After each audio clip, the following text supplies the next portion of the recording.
Hello, everybody. That notification I just got let me know that Hobo is live on YouTube. So if you didn't get a notification, you may not have your notifications turned on in YouTube.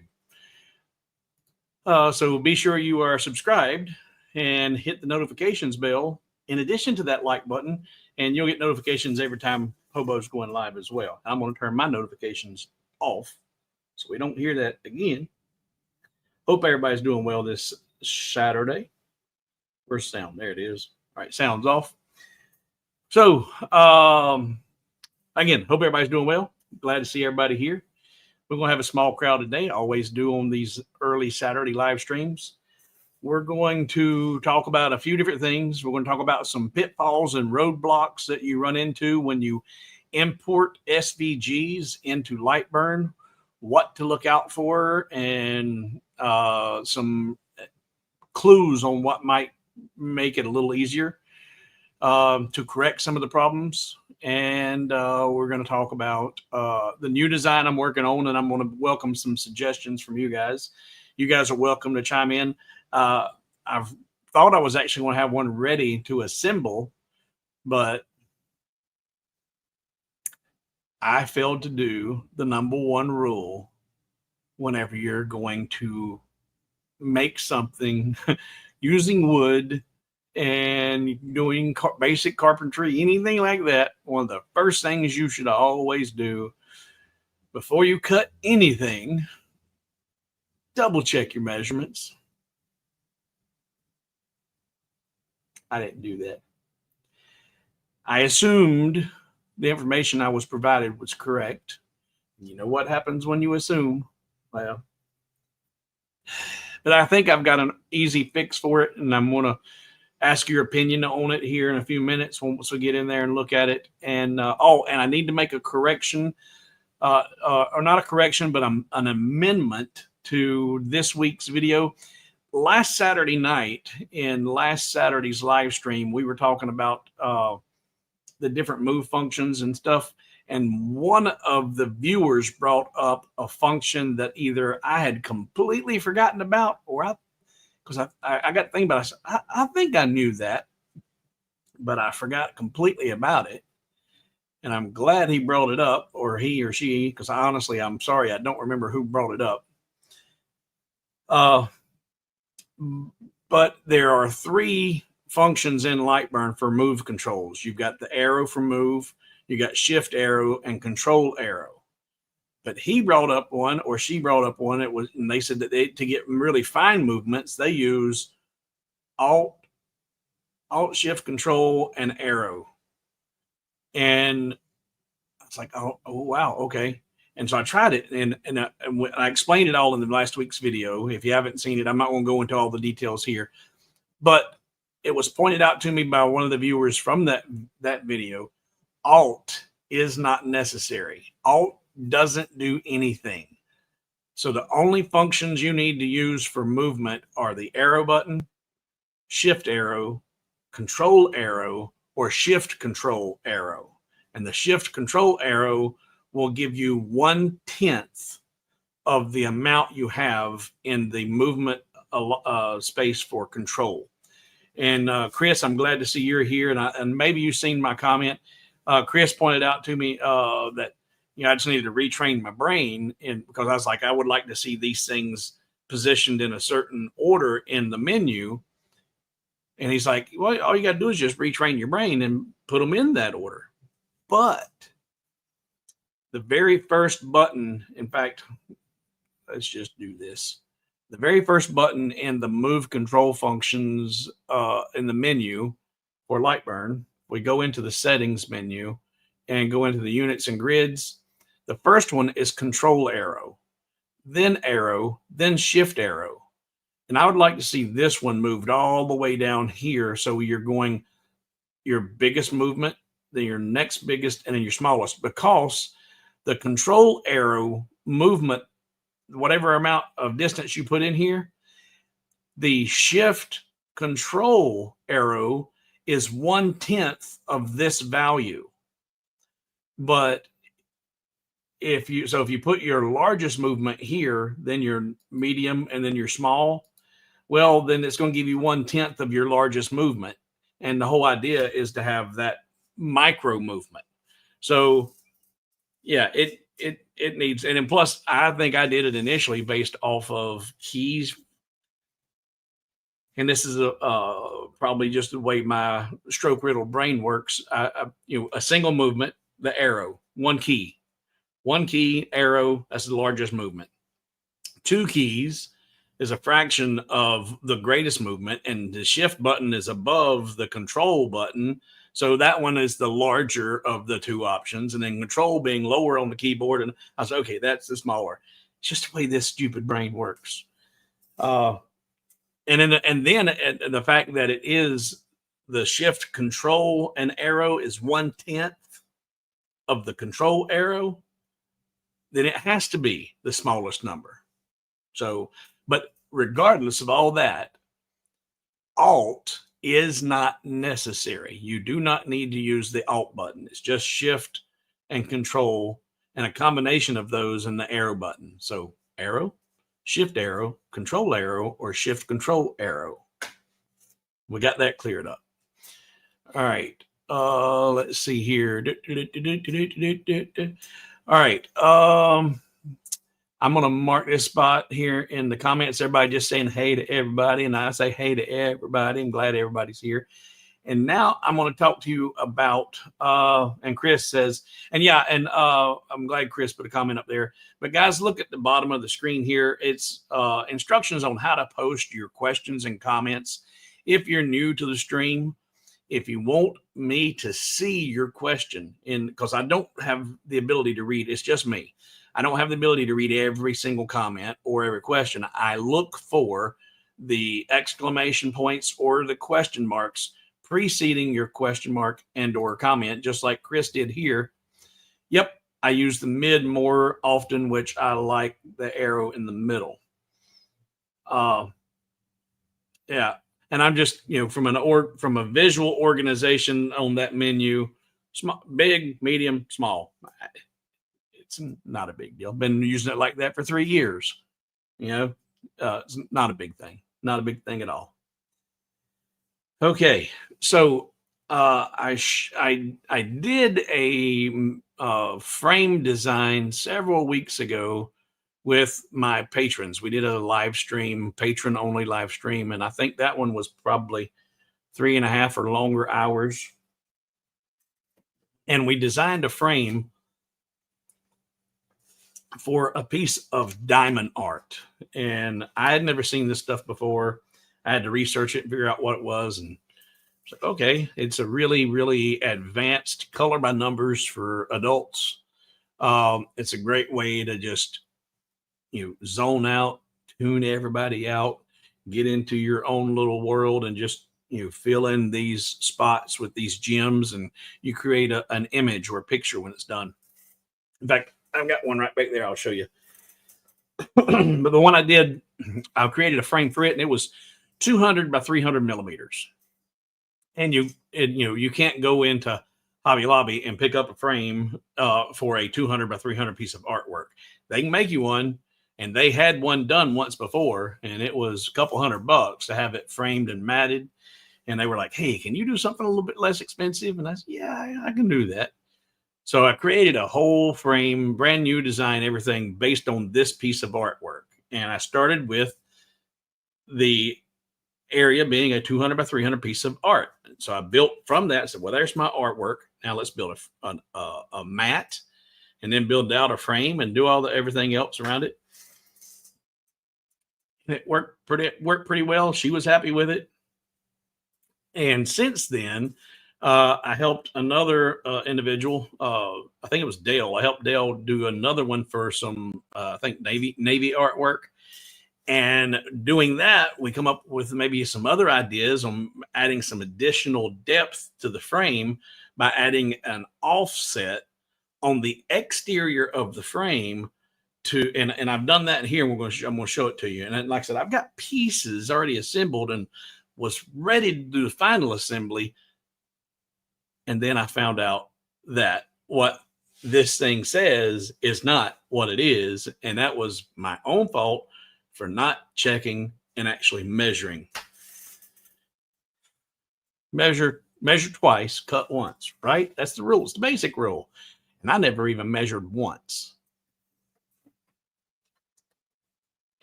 Because the first one they provided me, it was accurate.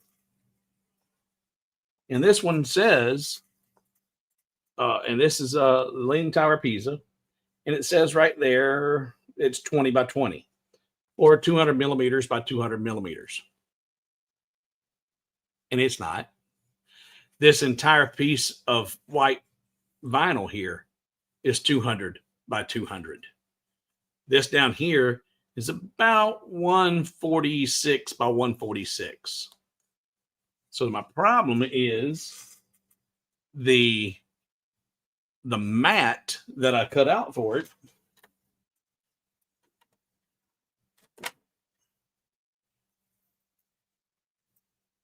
is way too big. So it's like, yeah, kind of like that. I'm sure y'all have done that too. I'm like, okay, how can I fix this? How can I fix this? And because I've got, the whole idea is I'm trying to do this for them and save them money. And I don't want to go wasting material. So then I realized, I said, you know what? I can create, well, first it's I can double mat it, because you get really nice artwork. Even if you take it and have it at a professional frame shop, they'll double mat the artwork and give you contrasting colors, add more detail. And for them, it adds more value and charges you more money. I was like, man, that's another piece of material. It'll look good, but I don't really want to do another piece of material if I have to. So I got to thinking about this. And instead of doing another piece of material,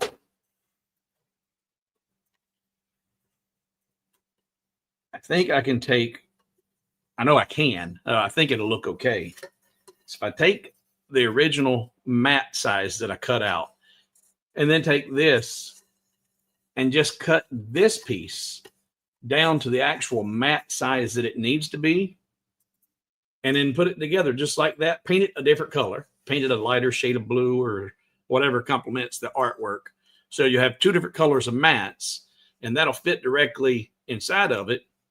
That will not change my overall thickness of all of my layers of the frame, the backboard, the mat, the cover piece. So it won't change any of my geometry on any of the frame whatsoever. And I think it'll look okay. You'll see the cut line, but if you did an additional layer with another mat that was the full outer perimeter and then came into the internal dimensions, you'd still see that line between the two different layers of mats. And since we're trying to get out, we want to make it look nice, but we want to keep the cost down as much as possible. I think just cutting the second mat out of this internal piece here is not going to change anything and just add more character to it. So, another one of those happy little accidents. But I was shocked to see that thing, it says right on there, it's a 20 by 20, but it's not. The other one said 20 by 30, and the artwork was 20 by 30. Or whatever it was. May have been even bigger than that. But that is not a 20 by 20. So let's see here. There's Chris, Mark. All right. Now, you could put some beading in the curve between the two mats. Yeah. The beading would look good. If I think I know what you're talking about. It's what I did on the external part of the frame. I'm going to show you the whole design here in a second. No, I don't know. I don't. If they, now you're absolutely right. It might look really good with the beading around this internal piece of this mat with the other mat underneath it. But see, I've already got this one made and cut. I with the precision of the Rolly being what it is, I could put this back in the Rolly and cut the beading out of the internal piece of this. Now you got me thinking even more. Something to think about. So let me show you the design in Lightburn. Let's see here. I need to park that, go back, cancel that, and now. Oh, and you know what? Before I do that, tomorrow at noon my time, Hobo will have another video dropping, and it's where I'm showing off these. I'm not wearing one of my hats today. I'm wearing this one. I made this patch yesterday, day before yesterday. I've been following Patrick and watching him make these hat patches, and I'm like, man, it looks so cool. And I've already got the tools to do it. Just needed the hat press. So I said, okay, I'm gonna get the hat press because when I went and got my Hobo with Wood hats, I don't even have mine in here because I had this. I had them screen printed, and I love the guy that does them, but he was having employee issues, and he drug his feet to get them ready. But he didn't have no help. You know what? It's screen printing too. I'm doing my own. They'll just be nicer. It's it'll look more like the actual channel. You did it yourself, and you did it with the laser.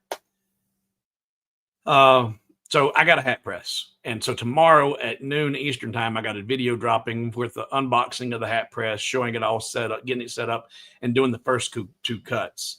And I did. Let's see. I don't know where I've got. There it is.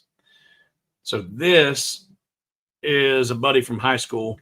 He's got his own concrete. This is on Facebook, so I'm sure he doesn't mind this being on here because he's publishing it right there for everybody to see. But there's his logo on a T-shirt, and I just took that logo and said, in fact, I'll come up here, and you can tell me how close did I get in recreating it.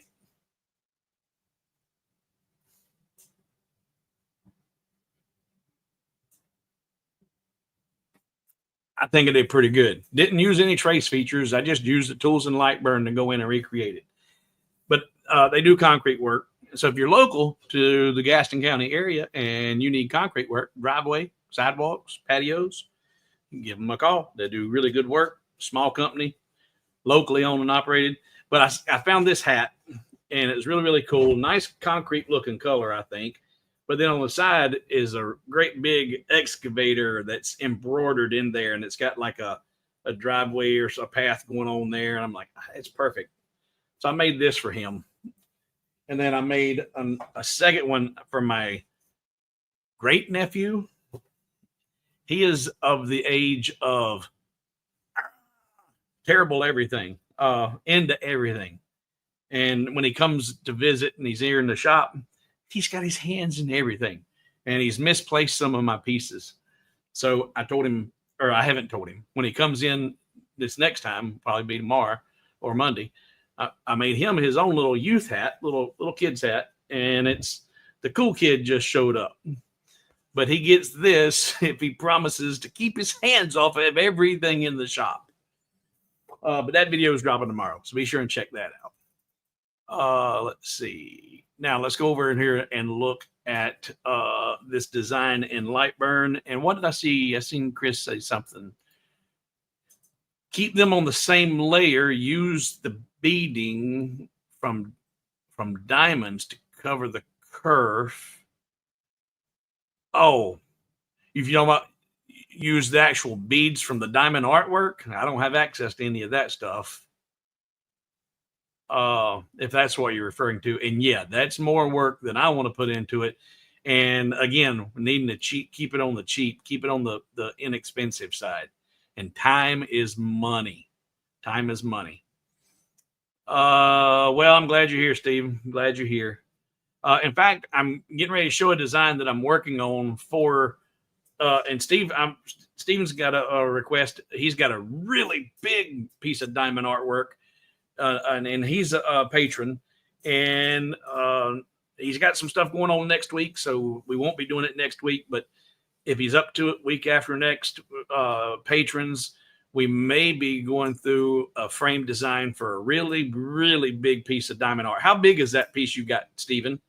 You told me, but I forgot. Put in the comments there how big this artwork is you want to make. But we'll end up doing some time in Patreon doing a live design again with more artwork. So let's get back over to Lightburn again.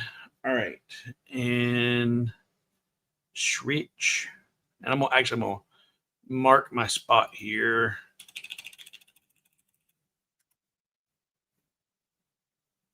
And switch. All right, so I'm going to turn off this banner. There we go. And comments. All right, so this is what I had laid out to begin with. So this is taking 4 sheets of 300 by 300 material, 4 sheets. And I did something a little different with the hanger this time. This is the little alligator hanger that I've got cut. That's slots and tabs that fit together. Yeah, there we go. There's Steven's size. It's 400 by 300. It's a big piece of artwork. And I was like, man, how big is your laser? And he's got a big laser, so he's no problem. He's got no problem making a frame this size. But we're going to make a custom design for that. So what I did with this alligator hanger is I did have it as a complete little box that you build itself, you glued it all up, and then you glued the box into the frame. Well, this time I just took the pattern of the box and cut that out of what is the backboard for the artwork. And then this is assembled and glued in here. And now that's made onto the artwork. It's just saves a little time, a little bit of material, and it's integrated into the frame. And I took the side pieces of the frame and put them at a 45 so that they could sit within this piece, and cut those out of those 4 pieces of material, not having to use another piece of material to cut these out. So once all of these are cut out and assembled, the way these, and what I did is, and please give a quick recap what you're doing for us latecomers. Well, I'm just starting on the frame, Terry. No, you haven't missed anything. Haven't missed anything at all. Except I've already made this and was ready to assemble it. And I made the biggest error that anybody doing carpentry or woodworking can do, is I did not measure twice and cut once. I didn't even measure once.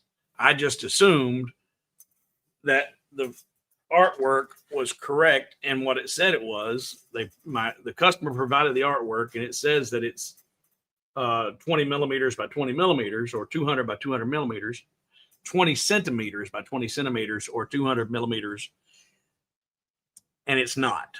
And so my design, I've got it all painted, finished, ready to assemble. And when I went to put this in the mat, it's way too small. This is way smaller than what it says it is. So you're caught up now. But I figured out I'm going to put a double mat in it and make that work. And this is what it will look like. Pretend those are the beaded art that's in the middle there. But with the way I've got this set up, that's the way it will assemble from the front. But now, because I've got to put a double mat in it. That is going to go, and then put that on fill, and then put that, let's see, Alt Shift W, and then center that up. And then Alt Shift W. Did it not give me my, oh, I got to turn it on. What happened? Oh, I didn't get the whole thing. Let's try that again. Control Z, get rid of that.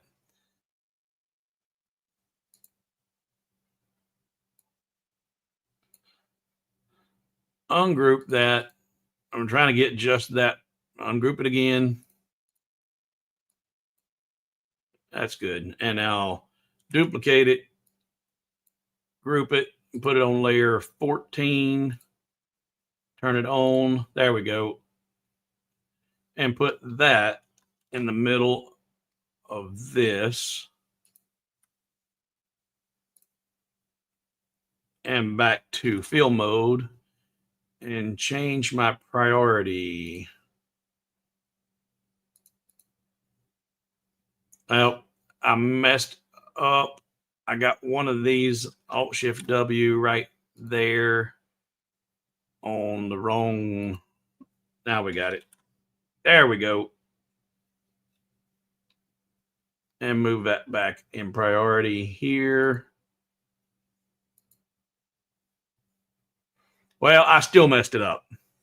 Anyway, I'll have a double mat in there, and that white area will be the artwork.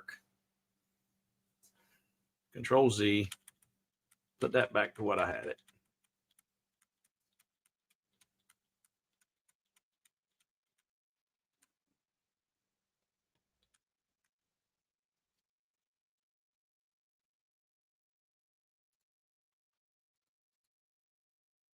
There we go. All right. So this is, let me take all the clamps off of it.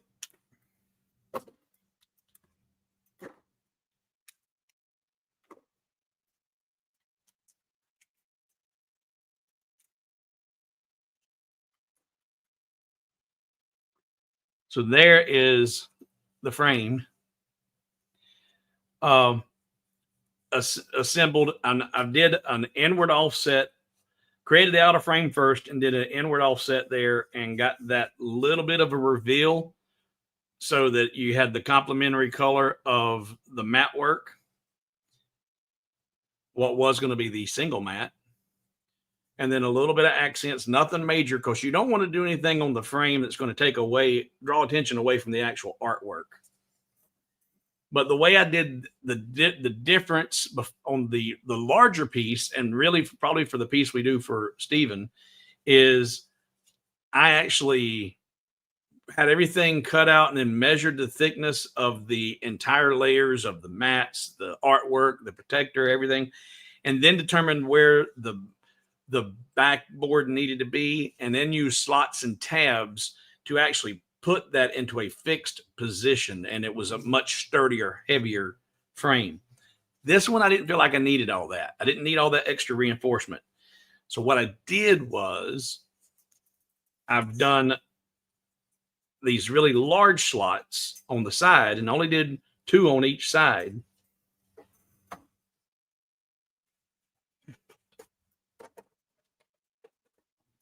And then my backboard is cut out like so with those slots in it. So now I can put all of my artwork together, get my mats in there, get the frames, get everything together, and then lay that into place. And then once that is in there, then I can just take my backboard, put it in place, and press it in, and it'll be friction fit and stay good and tight.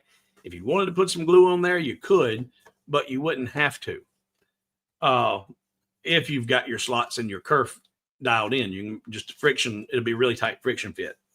Now, the advantage of doing it this way, instead of having to get all your stuff figured out and to know where, because before on the other one I did, you had to know where to put the slots and tabs down through there because it was a fixed piece. This one is the thickness of the artwork is not going to affect anything because you can place that in there. And then this, you've got that much room that you can, even if this doesn't get flush all the way against those tabs, it's not going to matter as long as it's good and tight and pressing everything in place. So this one was a really pretty easy, simple design.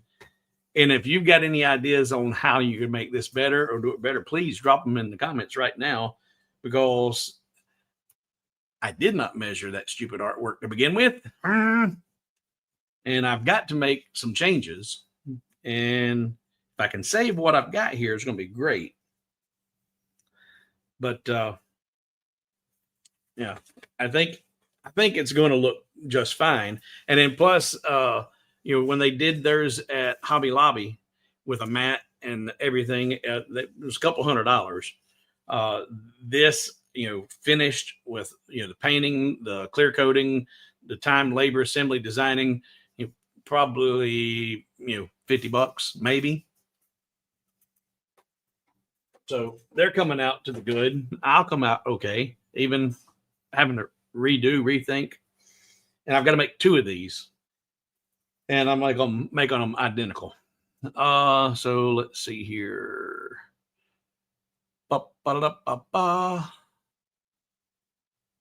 Looking for questions and comments. All right, there was Terry's. I got that.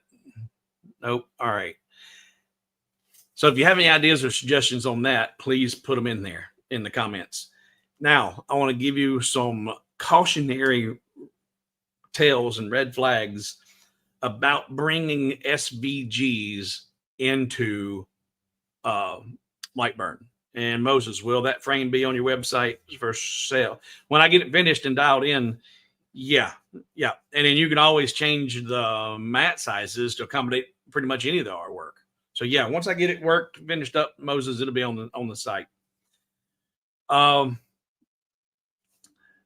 When I design my designs and put them on the website for sale, I almost always, not always, but almost always have the work nested within a 300 by 300 toolpath, because that's what the majority of us work with.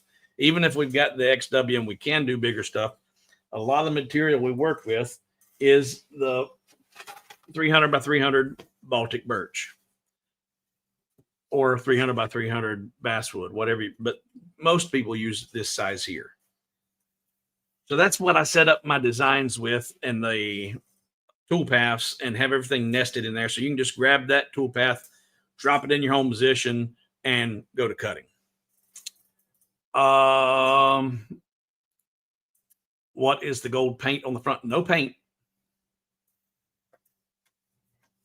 If you're referring to this, that's just a natural Baltic birch, but I do have a coat of lacquer on it, but no paint.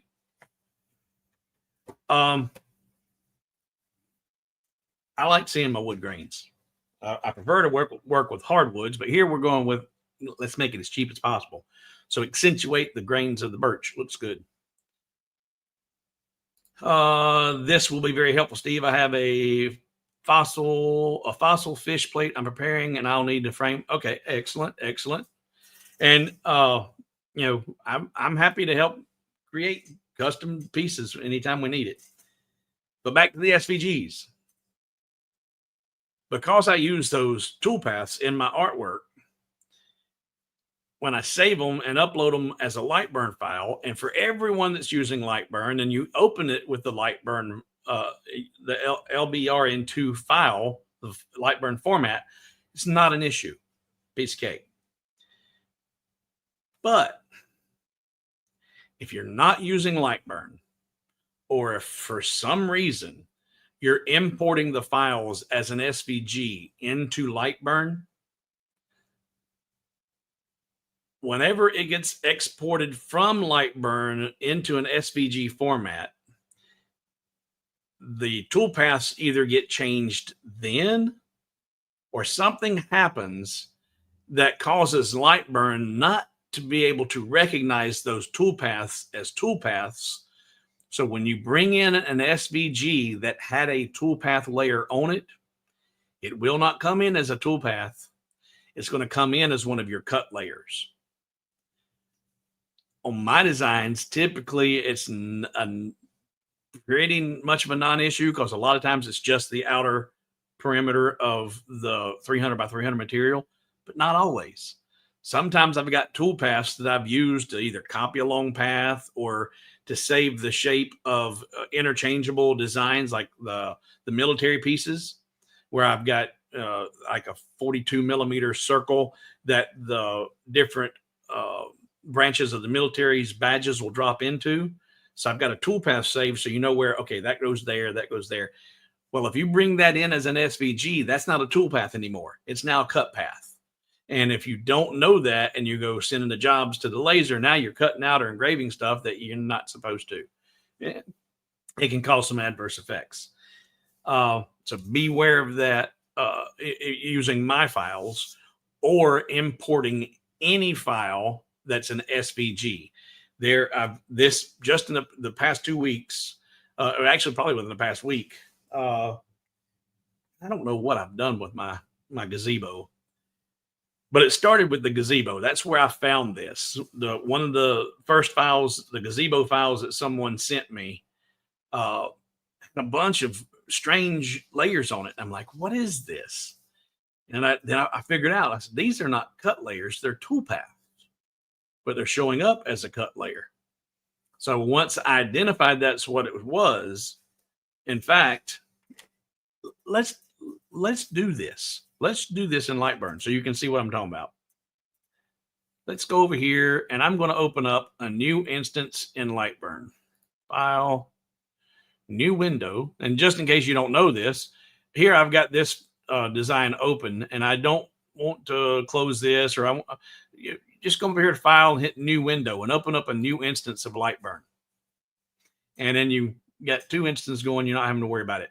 Now, what you may need to do if you only have one laser to keep having any communication issues, if you're running, if you're toggling back and forth, you don't want to have both of the instances of Lightburn trying to connect to the same laser. So God bless you, sir.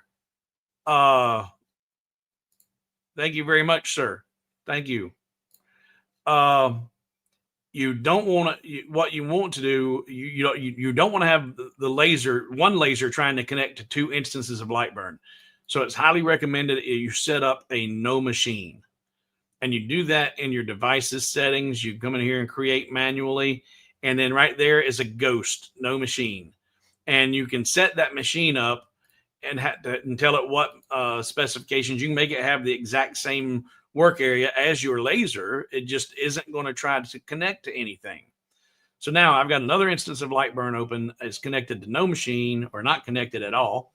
And first thing I'm going to do is I'm going to import an actual file that you would get from Hobo with Wood if you were to not import. I'm going to open. We're going to open and we're going to go to the e-commerce, the files that you download, and we'll just grab any old file. And this is a Lightburn file. It's the type Lightburn. So when I open it,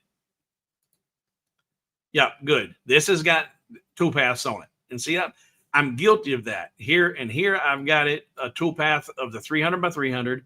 Plus I've got some instructions up here done in a toolpath text, and then a profile for whatever reason. I don't know why I did that, but there it is. But that opens up and you can see here, it's only 2 layers. It's a cut layer and a toolpath. In fact, we'll just take this and set it off to the side here. And now that same file, the snow globe, if it's an SVG, you cannot open the SVG. You have to import the SVG. So I'm going to import from the desktop, from the snow globe. Was it that one? Was it the very first one? 3D snow globe? Yep, that was it. All right, so I'm going to find the SVG, which is right here, and I'm going to import this SVG. This is the exact same file. When I saved these out of Lightburn, I saved the Lightburn file, and then you have to export out of Lightburn into your folder destination, and I do it for the SVG, the AI, and the DXF. And so I've selected the SVG, and I'm going to import that one. Got to select it, and now import it. There we go. Open. Now see, it has brought that in as a layer, and it's on the C14 layer, and it's in fill mode right now. And because my layer, and the reason it's in fill mode, it opened in fill because the last time I used the C14 cut layer, I used it in a fill mode. Had I used it in a line mode, it would have opened in line. So if I cut or change that back to line mode, it's on a blue layer, just like the toolpath is over here, but you can tell it's different because the toolpaths are broken. They're perforated. Your toolpaths are not solid lines. And if you look in your cuts and layers, you'll see there's T2 for your toolpath. And then look, there's a C14 cut layer. Well, the C14 cut layer is over here. So Lightburn recognizes that it was a blue layer, and the closest, and probably something that might prevent this, Chris, I don't know. You might bring this up to the developers, is maybe changing the color of C14. C14 and T2 are practically identical.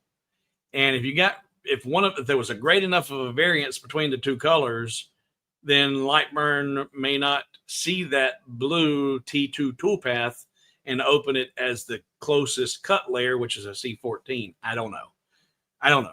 Maybe there's no fix for it at all. But I want you to be aware that this is what happens. But this is a simple enough fix when you know what's happening, because it doesn't do it just on the T2 toolpath.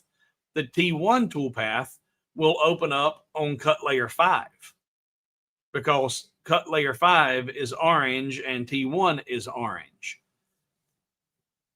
But if you come over here, if you've imported an SVG and you see that something doesn't look right, first thing to do is look and see, does Lightburn have a C14 and a C5 layer? And if it does, you're like, okay, I wonder if those are actually supposed to be there, or are they, or were they toolpaths? Then come over here to your cuts layers and hold your shift button and click on that layer in question. So I'm holding shift and I click on C14. It's going to select everything that's on C14. Everything. There's nothing over here on C14. It's only what's been brought over here. So if I'm not sure if that's supposed to be a toolpath or not, experiment with it by just selecting it all and put it on toolpath and see if it changes the appearance of the outcome of what the laser is going to cut out. And if it has no effect at all, then yep, that was a toolpath. I didn't need that there on the cut layer. And you can do this. And if you look now over in your cuts and layers, there is no more C14. Everything's gone. So T2 and T1, when they're saved in Lightburn and exported out as an SVG, and you open or you import the SVG into Lightburn, it's going to turn those toolpaths into cut files or cut layers. So beware of that on my files or anybody else's. Someone even posted in the Lightburn tutorial group, or Lightburn, I think the group in Facebook, it was another gazebo, and it was from the same person that I showed you a few weeks ago. It had those funky tabs in it. Those are not Lightburn friendly tabs. Be careful what you get when you get free files, or, oh, look, you get 100 files for $1. Nothing's free in this world. You're you're either getting complete garbage and or you're giving up something for that information other than $1. Beware of scams, beware of phishing, data mining, and when you get files from hobowithwood.com, you do not need to give me any of your personal information. You do not need to give me your there's a place when you set up your account, it'll ask you for your name and address and all that. You can put in there that you're Mickey Mouse and you live on 123 Fantasyland Drive. I don't care what you put in there because I'm not collecting it. I don't mine it. I don't sell it. I don't distribute it. I don't share it. The only two things that you need to have accurate are your email, and not because I need it, but because you need it when you're logging into your account again. And anytime I update a file, like I have several times this week, if you have already downloaded a file and I make changes to those files, I'm going to send you the revised version. Like, and I'm glad I went down that path. Where is it? Here it is. So we did the 3D illusional clock the other day, and initially I did it kind of big and did it as a wall clock. And this is a small version, but I was like, I was cutting it out really large, but it's taking forever. And I was like, okay, I don't know if I even really like it that big. So I scaled it down. And I'm like, okay, that's better. And I said, and that small, it could be a desktop clock. So I told you in the last live stream, I was going to make a stand for it. And that's what I did. I've made a stand so that this can be a desktop clock. And anybody who had already downloaded the file, I went into the history for the downloads and emailed everyone the new updated file that includes the stand. So you need to provide your accurate email for no other reason so I can send you stuff that when I need to, but nobody else is going to send you stuff from my website. But with all that said, beware of those scams out there that's giving you, 10 files, 20 files, or 100 files for $1 or, whatever. You get what you pay for, and or you give up more than you think you're giving up. Let's see here. Sharon said that explained an instance I have had. Yeah, and you'll see this a lot with files you buy on Etsy and you import them in. It's going to bring in some strange layers that were at one time toolpaths. So be careful and beware. But actually, and what's really cool about this design, this entire thing, the stand, everything, all of that cut out of one single sheet of 300 by 300 material. The design, once I got the stand figured out, I nested everything into a single 300 by 300 toolpath. So you can cut that out of $2 of material and tell me you can't sell that for more than $2, more than $4, more than $10. Something like that be, kind of cool. And you don't have to use the 3D thing. You could do whatever design you wanted to in there. You could even change the hexagon a little bit.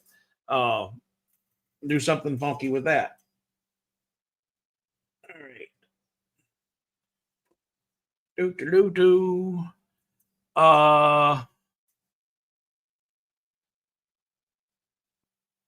I don't understand that.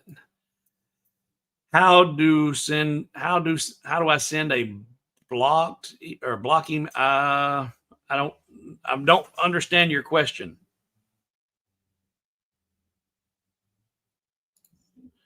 Look up about toolpaths. Look up what? What you talking about, Willis?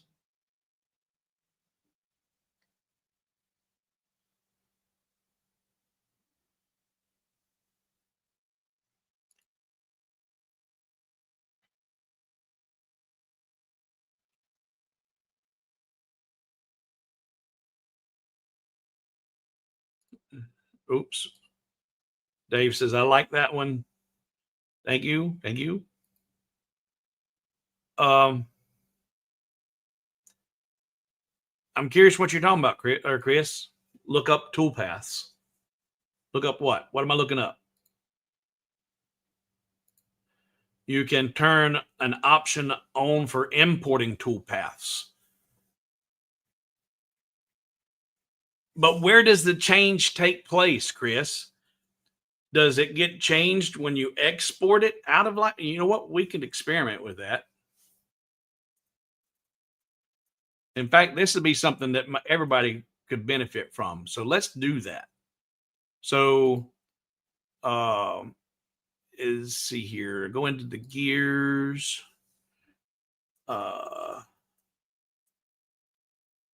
Import and export.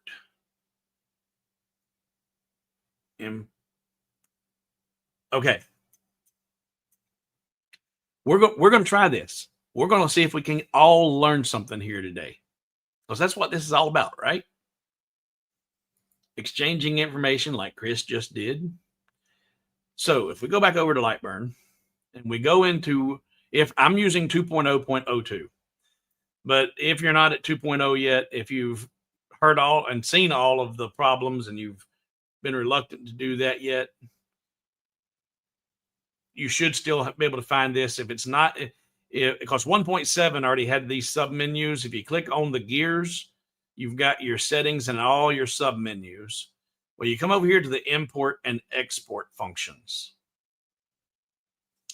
And on the import and export tab, on your general import settings, group imported shapes, import hidden layers from AI, select imported shapes, center imported shapes in the edit menu, and then allow importing to tool layers. Allow importing to tool layers. All right, Chris, there is that what you were talking about? I thought, and see, I didn't have it turned on. Oh, you know what? I didn't have it turned on, so it was bringing it in as a tool path or like as a cut layer. Ooh, maybe that's what was missing. All right, maybe that's what you were saying. Okay, yeah. So I turned that on because it initially I had that off. So turn that on. Allow importing to tool layers and say okay. And now let's import this exact same one. This one we just imported the SVG, and it brought it in as a cut layer. So let's import it again. The SVG, open. Looky there. Everybody needs to go into your Lightburn, because I don't know why you would not want to bring in your toolpaths if it's a toolpath. If you're bringing in SVGs and there's a toolpath in it and you don't bring it in, you got problems. Like Sharon said, she ran into it. I've ran into it multiple times. Several of the files that people have sent me to help them fix were a result of not importing the toolpaths as a toolpath. So everybody, take a second and go over there to your Lightburn, because if you say, oh, I'll remember to do that, you might not. Go over to your Lightburn. Go into your gears. Go into your imports and exports and turn on allow importing to tool layers. I don't know why it says importing to tool layers. It should be allow importing tool layers. But you need to have that turned on. And I can't, Chris, can you think of an instance why you would not want to do that? Put that in the comments if there's a reason we don't want to do that. When would that ever exist? Is there a situation where importing a tool layer is a bad thing?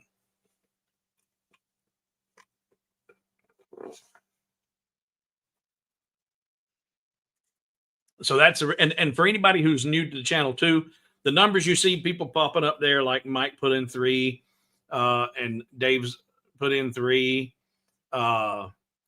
Enric's done 1. Those are they've learned something new, or in Mike Dole's case, he's learned 3 new things in this video just now.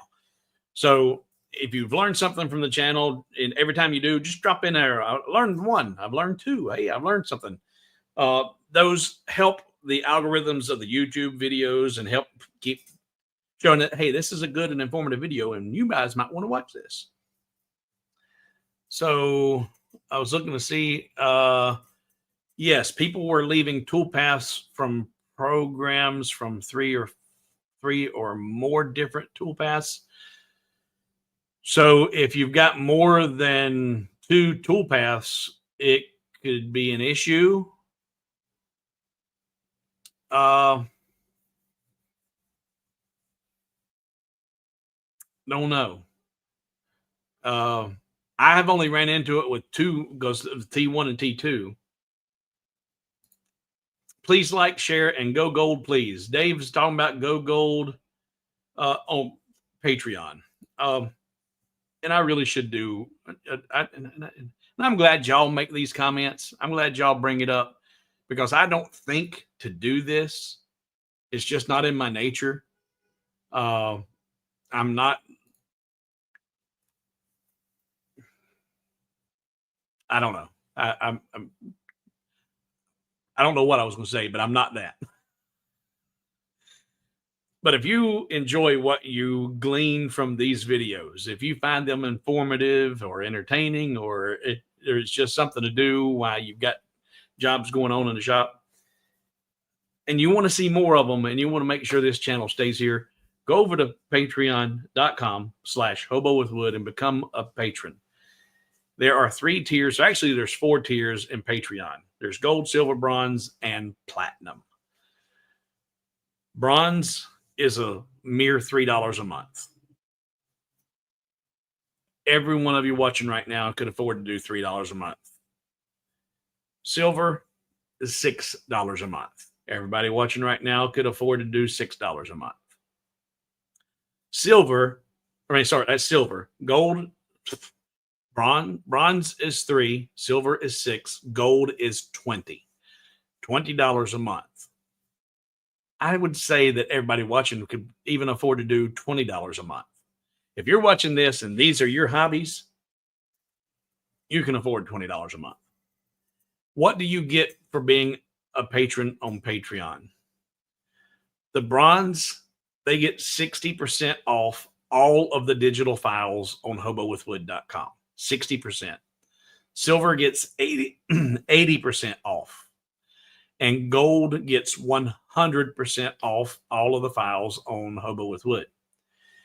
Now, I've had some fools that have logged in and signed up for $20 a month and then went and downloaded $1,000 worth of files and then canceled their membership. So I had to throttle the gold so that you cannot just go in and throw everything in your basket and download it all at one time. Because there are some really not nice people in this world, and they ruin it for all of us. But gold still gets 100% off, and you're welcome to all the files you want.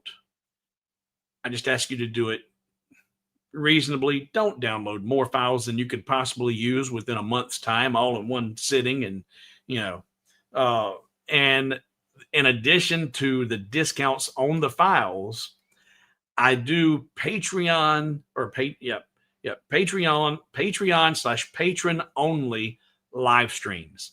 And some of those have been going 3 and 4 and 5 hours where we'll set up. And if somebody's got a specific design or need that they want done, there are some YouTube creators out there that's like, yeah, if you become a patron, I will give you a free design every month. I'll do something special for you each month if that's what you need done. Well, I don't do that.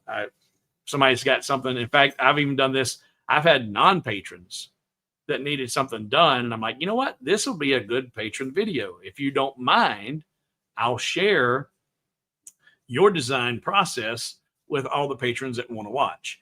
And it's never a huge crowd. There's usually 10 to 20 of us that jump in the stream and we design. And if it's 3 to 5 hours long, some of them are there the whole time. Some are people fading in, dropping out. But those videos are always available for the patrons. If they can't stick around for the whole thing, it is saved in YouTube, but only the patrons have access to it. Nobody else can see it except the patrons. So they can stop it, come back and watch it, pick it up, go back and rewatch it. So there are some big advantages to being a patron in Patreon. The fourth level is the platinum level. Now, I said every one of you watching, and I don't think I'm wrong to say that every one of you watching could be a gold patron right now. But the platinum tier is going to be a special group of people or special person. And they might be special in the head, kind of special, because the platinum tier is $5,000 a month. If you become a patron at the platinum tier level at $5,000 a month, you get all those things I just mentioned. Plus, I'll come to your house once a month, cook your dinner, and we'll talk about Lightburn until we're blue in the face. Nobody's taken me up on that yet. Let's see here. Well,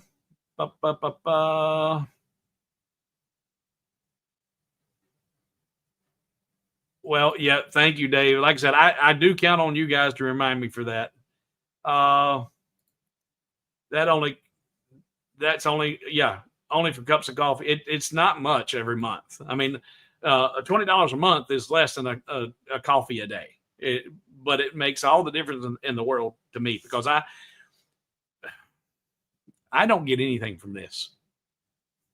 What we're doing right now,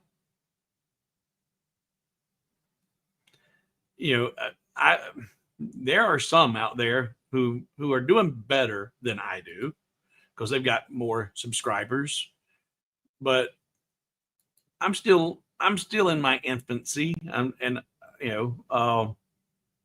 Let's see here. Switch. Yeah, Hobo. Done.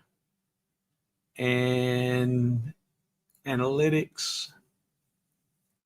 All right. I just told you, I don't get anything for doing this. And I do these videos here on YouTube weekly, and then try to do the tips and projects 1 or 2 a week.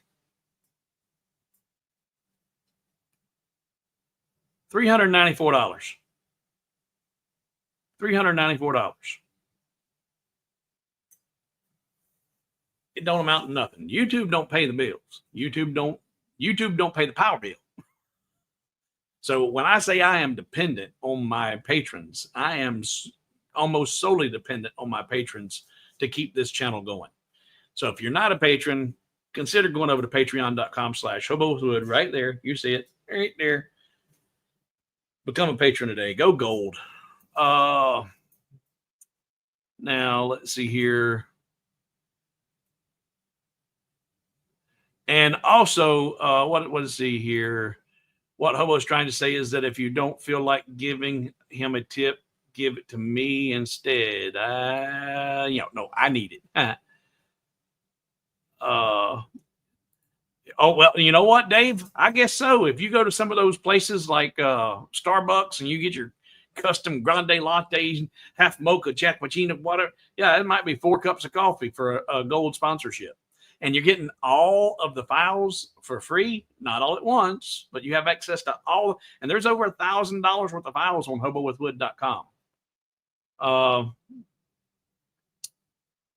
Let's see here. Get caught up here. That would probably cost you more than $5,000 to cook me dinner, but I don't know. I believe I could get there, Chris. I believe I can get there for under $5,000 and back. The biggest thing would be, and I've got my passport, but Australia is really good about who they even let in the country. I don't have a record. I'm good. I'm clean.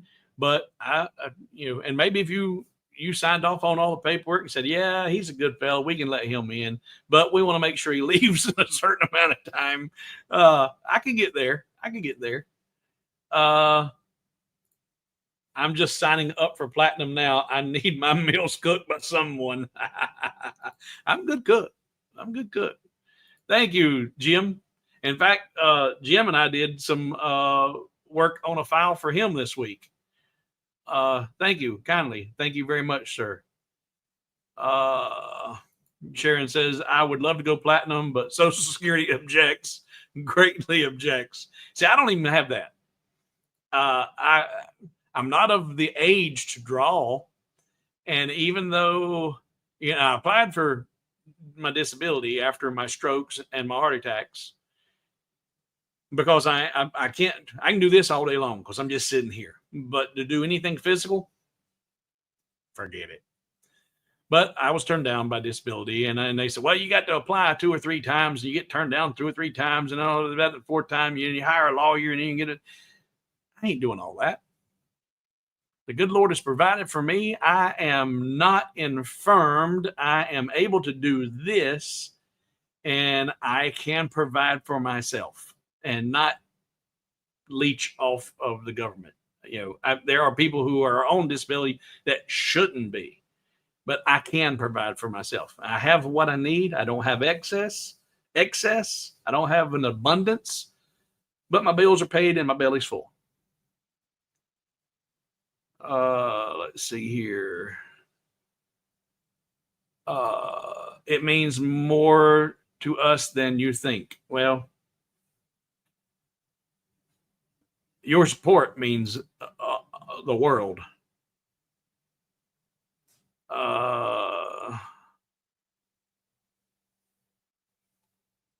And Steve, I became a patron member this month after watching your videos on YouTube channel. I have learned a lot. Thank you, and I appreciate it. Well, thank you, Greg. Thank you for signing up.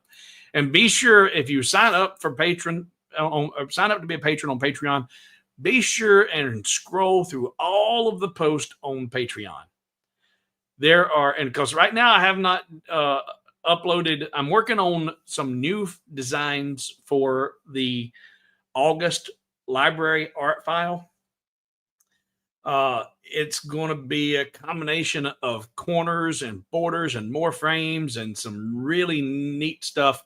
I've got about a half a dozen or more different pieces already in the library, but I'm wanting to build it up to at least 15 to 20 different pieces of art in this art library. And then I'll be sharing that with the gold patrons. That's another reason to become a gold patron, is I'm striving to once a month share a new art library. And art libraries, if you're not using them, man, you are missing out. Because if you're doing your own design work, and it's like just this week, and let's see, go over back here, go there, and cancel that, and switch back to there. When I was designing that frame, art library, frames,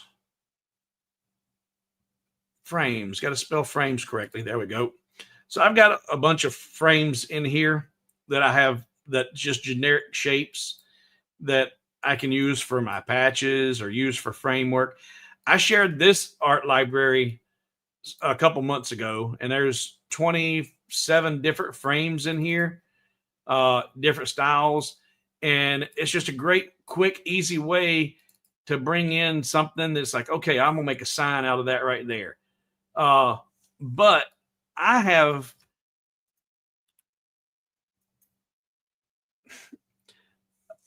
I don't know why, but every time I was creating these frames, I was like, okay, I'm going to go in here. I know I've got the sawtooth hanger. I had that in my military art file for the military memorial pieces. And so I would open it up, grab that out, and then delete everything else. And I said, you've done that 6 times. Quit doing that. So I opened the file, selected the sawtooth, and then put it over here in my art library. So now anytime I need that, there it is. I just double click and it brings it into the file I'm working on. There's my sawtooth hanger.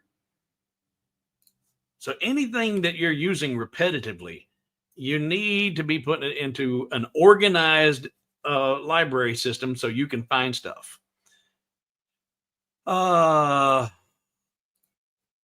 Did you get any more info from that person in the Facebook Lightburn group about spacing? No. I interpreted in 3 different ways what he was asking for. Yeah, I even invited him to come into the studio. Yesterday, I was in here all day working on this frame design. And the entire time I was in here, I had the Hobo world. And that's another thing, guys. I help people all. And this was somebody in the Lightburn forum that was wanting to know how to create equal spacing distance between. It's like they had a spreadsheet of information already in Lightburn, but they wanted to organize it. And there was and like Chris said, I interpreted what they were trying to do a couple different ways. And as I always say, there's always another way to do things in Lightburn. And I was like, yeah, there's a couple of ways to do what you're doing. You can do it with this or this, but here's a link to Hobo's World. Just click on that and jump in here, and I'll show you a couple of different tips real quick. I don't know them. They have no idea who they were. They're not a patron. They were just somebody in Lightburn having a problem. I said, yeah, I got an idea or two. Someone did click and joined into the stream, but whoever it was, they didn't have a camera or a microphone. So I don't know if it was them or they just didn't know what was going on or how to use it. Yeah, Terry, that's the catch. And I'll get with you on that, but that's the one catch that I'm doing with the art libraries is when I upload an art library, I take down the previous month. And the reason I do that is because people are shysters. You would like to think that we're all a bunch of honest people and not out looking to do for ourselves, but they're a bunch of shysters. And if I didn't take down each art library as I put one up, there'll be that one jackleg that's going to wait and sign up in November and then sign up for $20, get all of the previous libraries plus November, wait for December's drop, and then cancel their membership and get an entire year's worth of libraries for $20 or $40. And they may even wait till December and just get them all for $20. So unfortunately, and how do I know that they do this? Because I've watched them do it. I've experienced these issues. So I'm like, okay, I won't let that happen again. So whenever I drop a new art library, grab it, download it, and then you're not going to miss out because it's only going to be there. I say it's only there for a month, but it's now August the 9th, and July is still up there. And July was all of the art libraries for. And if you're a patron and you haven't downloaded this yet, I'm 90% sure what I had up there was every single art library for every single insignia in the armed forces. And this is going to appeal to the U.S. Patrons more than anybody. But if it was a rank of private or E2s through E9s, every single patch, every single insignia, every single logo for all 5 branches of the military. So if there was only 9 per branch, that's 9 times 5, 45 different pieces of art. But they have different, like some of the E2s or E3s or what, they might actually have 2 or 3 different patches and still have the same pay grade, because that's what those are. E2, E3, that's their pay grade. So they might have different ranks in the same pay grade. So some of them had 12 or more patches. So even if there was on an average of 10, there was over 50 pieces of artwork alone that was shared with the gold patrons in last month. And they're still there. So if you haven't downloaded them yet, go grab them, because I'm working on August's now. I'm going to get August up this week. I'll get August up. Well, not this week. Days last end. Next week, I'll be posting August.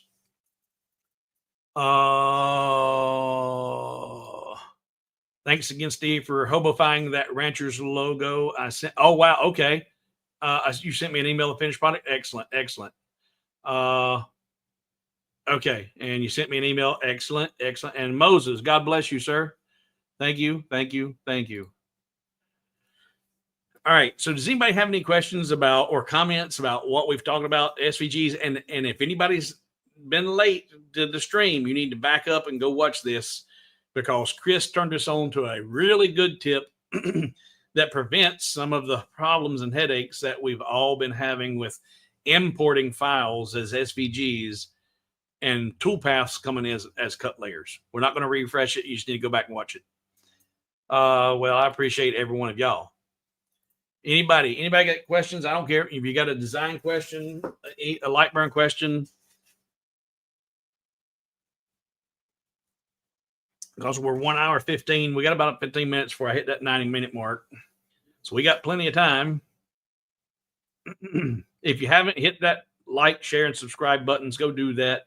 And hit the notification bell too, so you can get you a notification whenever I'm going live. Because you never know.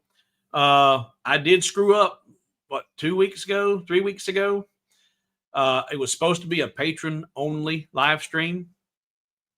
It was supposed to be a private stream. Nobody was supposed to be seeing it except for patrons. But I messed up, and I sent it out to everybody. So anybody who had the notifications turned on got an alert that Hobo with Wood was live on YouTube. And it was a totally unscheduled impromptu live. But you won't see those if you don't have your notifications turned on. And beware, just because you hit the bell in YouTube to get the notifications, unless you go into the app, if you're using a smartphone, go into the app and tell it to allow notifications. Because just because YouTube sends out the notification doesn't mean you're going to get it if you have your notifications blocked.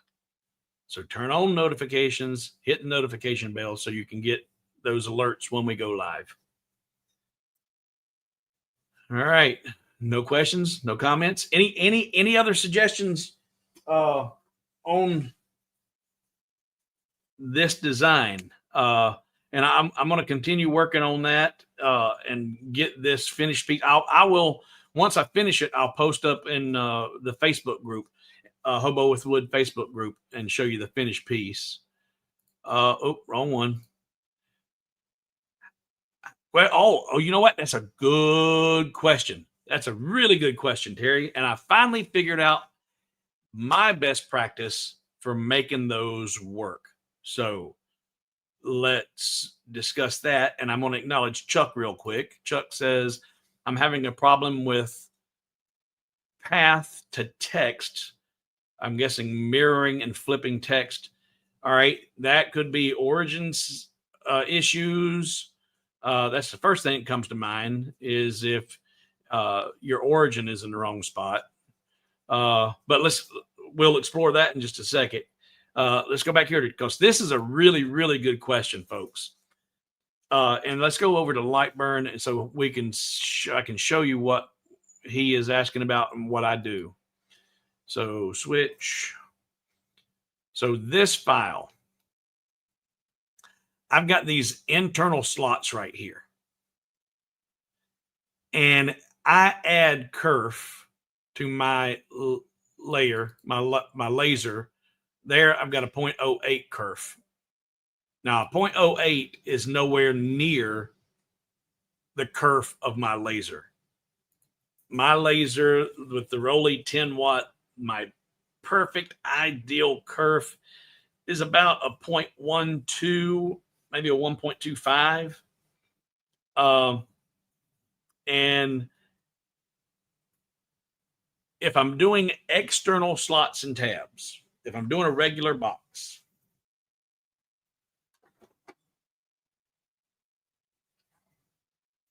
where I've got slots and tabs on the perimeter of the piece, then I will use my perfect kerf. I will do an outward kerf of my kerf amount, whatever it is.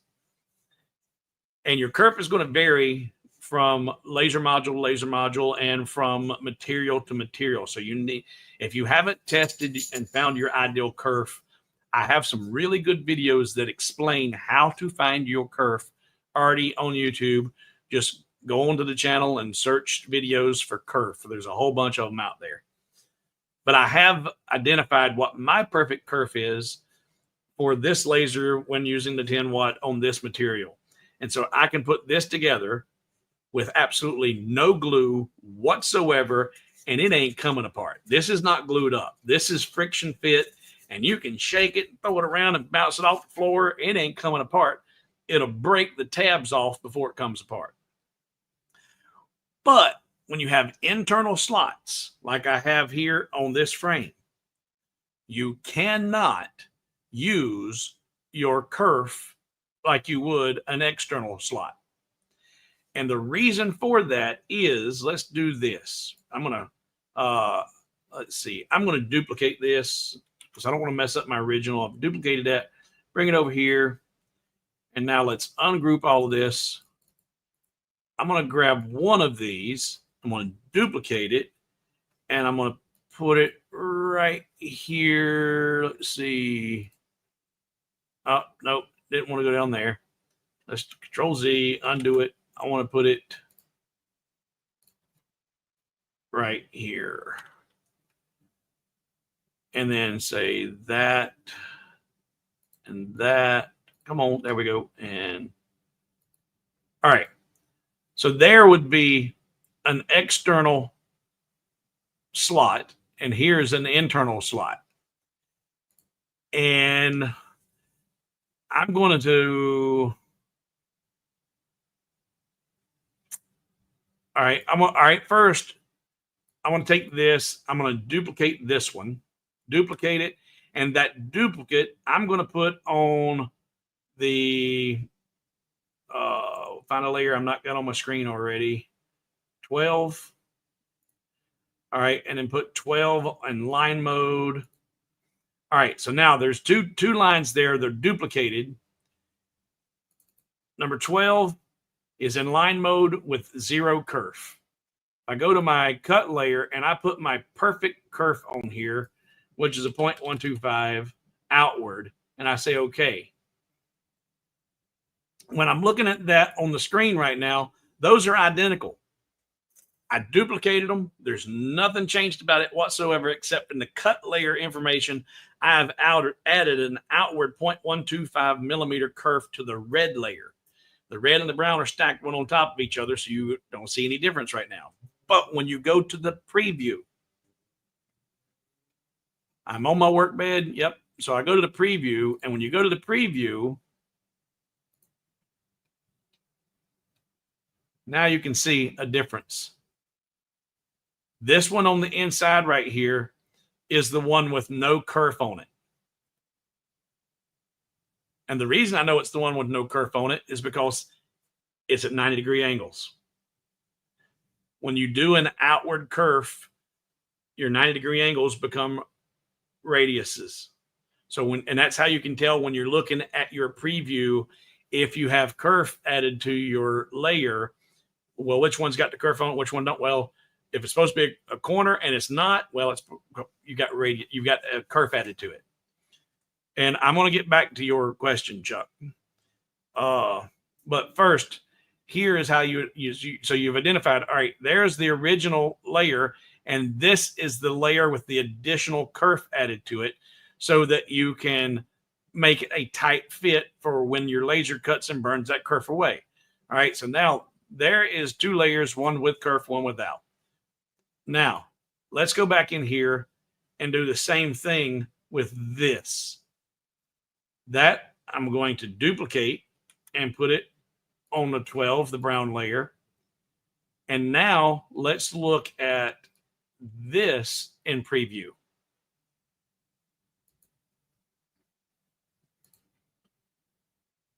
In fact, let's look at both of them together. I'm going to bring this closer. Select them both, go to preview. Zoom in good and tight on that. All right. So here's the problem that Terry is asking about, or why he's brought this up. When you've got an internal slot and you do outward kerf, and you need to do outward kerf. Anytime you're wanting to compensate for your laser's kerf, cutting away excessive material, you're always going to do outward kerf. The laser and the software is smart enough to know what's inward or outward on your slot. It recognizes, okay, well, this is a slot, so outward's going to be coming inside the slot. You don't have to even think about that. If you're wanting to compensate for the laser's kerf to make a tighter fit, you're always going to do outward kerf, using your perfect kerf for your perfect laser, or for your perfect material and your perfect world and perfect conditions.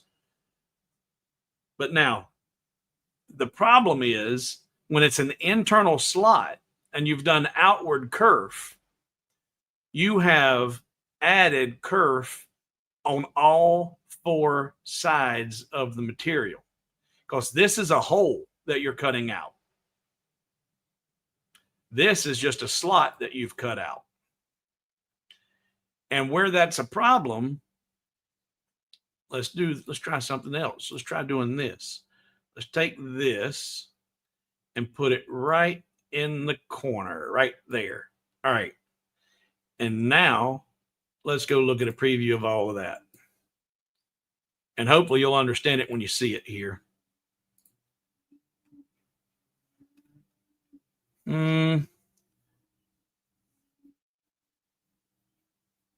No, that didn't really help anything. So let's undo that, because I don't. All right. Preview.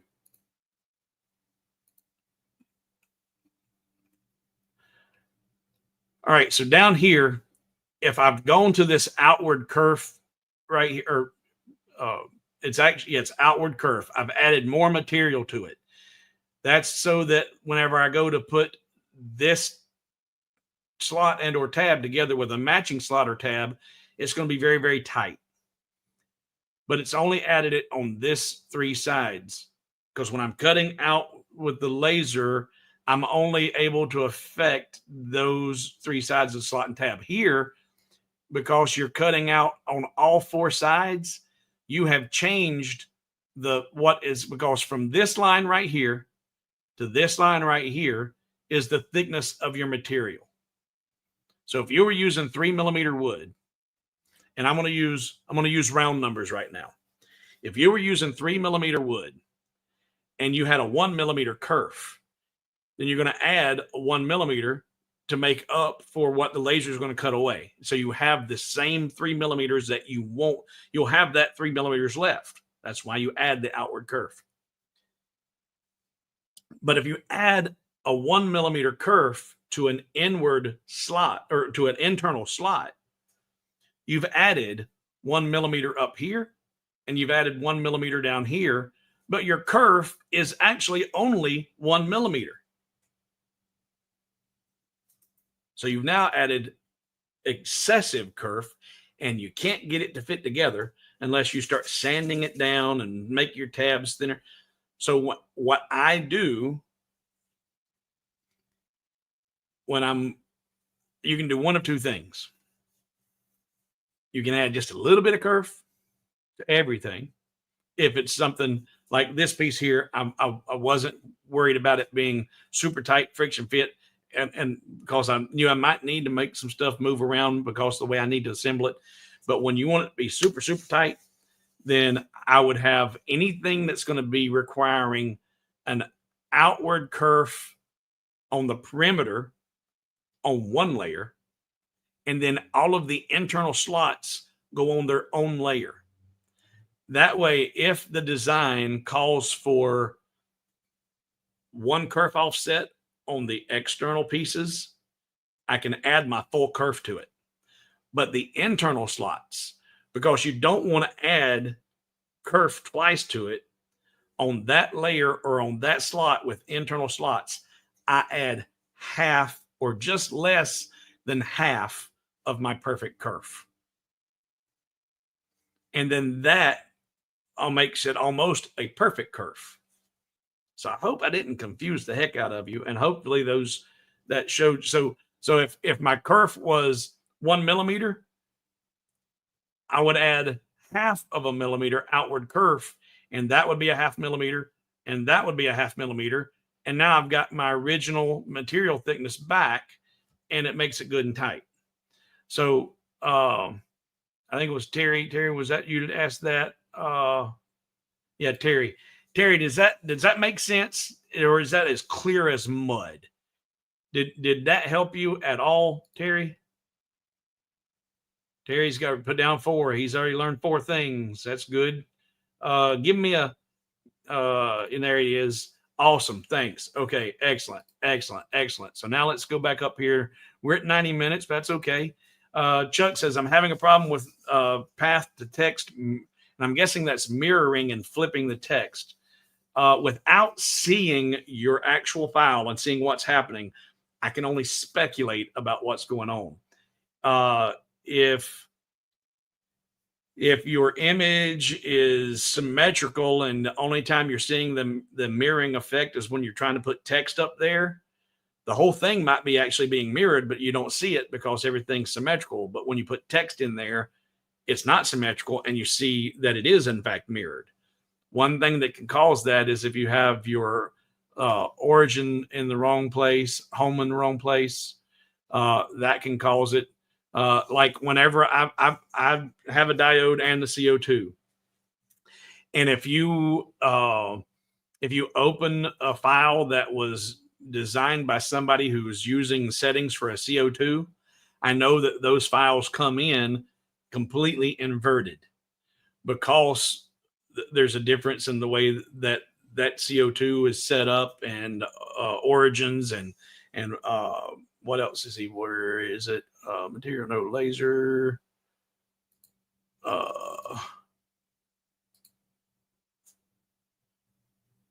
Is that where I want it? Yeah, your job origin, your device origin, home settings, those things can cause a mirroring of your text. I have a lot of people trying to use full kerf when they should be using half kerf. Yep. And you only need to use half kerf on internal slots. I say that's ideally the only time you need it. It's half kerf on internal slots. I'm looking to see here if Chuck, I'm looking to see if anybody else has commented like Chris or anybody else about, there it is. Right, there you go. The mirroring, etc., is caused by where the start node is on the path you are copying to. Okay, all right. So that's another thing I didn't think about. So if you your start and are you copying along a path that's just a straight line or a path that's a square or a circle? What kind of path are you copying to? I'll see if I can try and recreate what you're experiencing. Are you copying along path on a line or on an object? Line or an object? And I'll see if I can recreate what you're experiencing. Let's see, turn that off. And again, I get all notifications on computer for YouTube, but it misses some of my phone, and both are turned on. And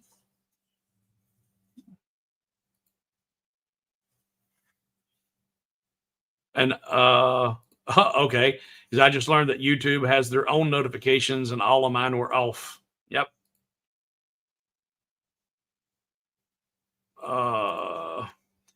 I used to get all of them. Okay, y'all talking about that. Okay, I was looking to see if you guys were discussing the copy along path stuff.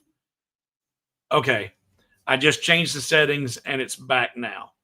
So I'm guessing that you got that fixed. I'm guessing that's what you mean. Whatever your mirroring problem was, you've identified it and fixed it by changing your settings. Can I ask a question? No, go home. If I choose a start point on the material that's in the middle of a job, let's say 60% complete, easy. You do it through the preview. Well, in fact, we'll use this job we've got on here. This is something that I do a lot, thankfully, because the Rolly is so precision perfect. I can pick a spot on a job and send it right back out and pick up. Even if I've picked up the job and looked at it and done what I want to, no, I got to go back, put it back on the Rolly, place everything right, and then go into your preview. So let's look at this whole job right here. Let's say that job was sent to the laser and it cut out everything except for the outer perimeter. The outer perimeter didn't get cut completely out. Everything else did, but the outer perimeter is a problem. So if I go to my preview screen, you've got your bar down here that you can scroll through and look at the progress of the laser. You can see where the laser's at in the job. Well, you just scroll back until you find where you need the laser to start. So I've got all, oh, there it is. Okay, so right there is where it starts, that outer perimeter.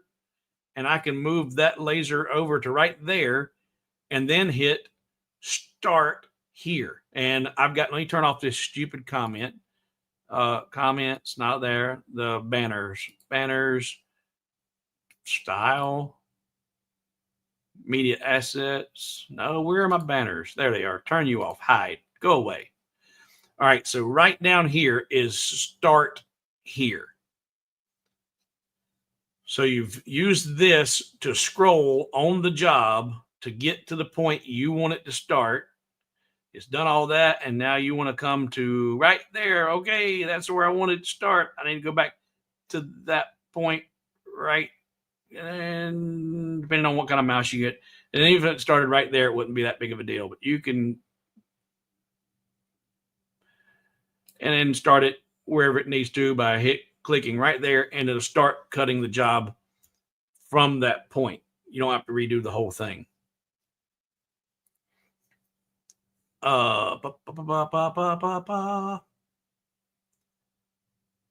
Okay, Chuck was on a curved line.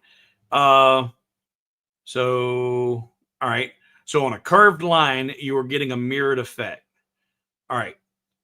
All right, and I see some more questions down there, Francis, and all, but let me see if we can figure out what Chuck's experiencing and how to prevent it, and we'll see if I can recreate it. So I don't need this anymore. Delete that. I'm going to leave y'all looking at this, all of this glory, while I see if I can recreate a line. And it's a curved line. And you know what? I don't know. Maybe some of y'all need to know how to draw a curved line. So let's, and there's always another way. There's always more than one way to do something. I tell you who's one of the greatest people I've ever watched use the pencil tool in Lightburn is Patrick. Light source engraving. I've watched him use that pencil tool and bend stuff around, create curves, creating mask areas or tool paths for his fiber. Some of y'all make comments about how impressive I can be with node editing. And I'm pretty good with node editing and getting things to do what I want them to do by just manipulating the nodes. But Patrick is a master with the pencil.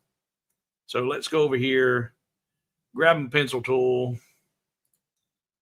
And if I click once to start drawing, it's stuck in a straight line.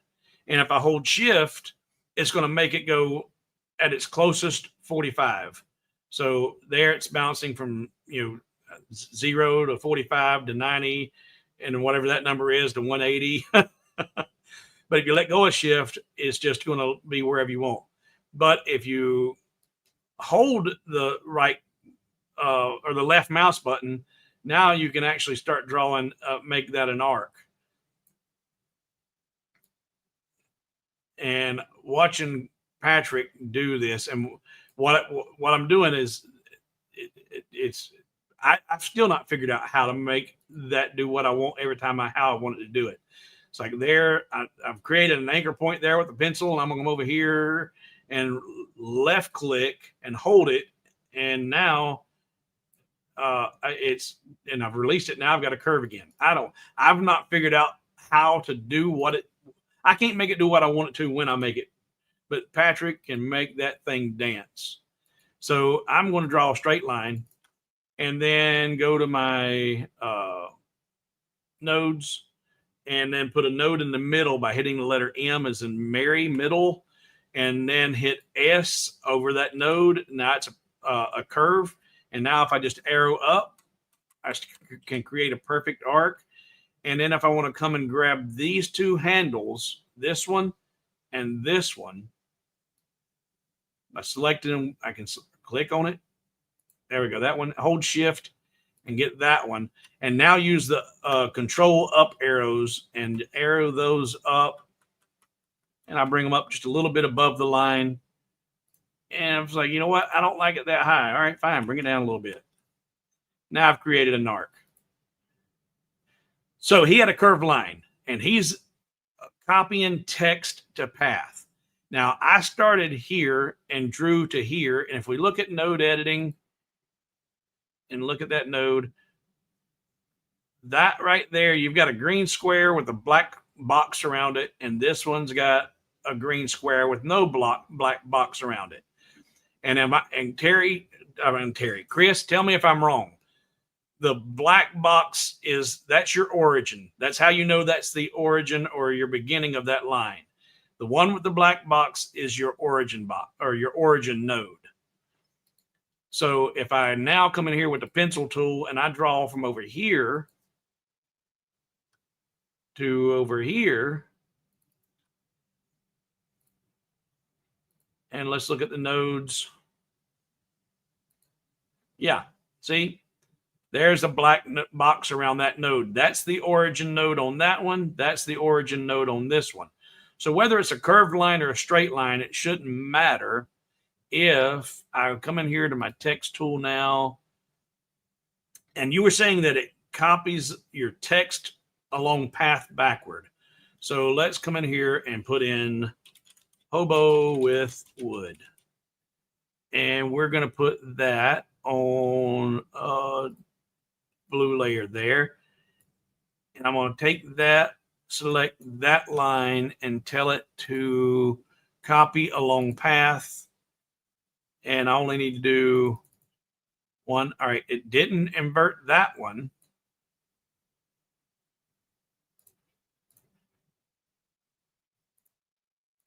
Let's try put this over here and try this. I'm going to try this again. I'm going to try the different thing. Copy along path, 2 copies, and say okay. So it did not change it. It didn't invert it there. So let's copy that, bring it up here. Copy along path, 2 copies. That one didn't get inverted. So the origin did not change it. But let's, because I started, oh, you know what? Let's try doing it the other way. Let's try doing it from the other direction.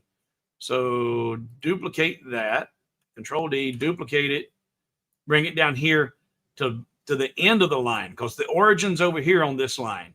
So that copied on that, and arrange, copy along path.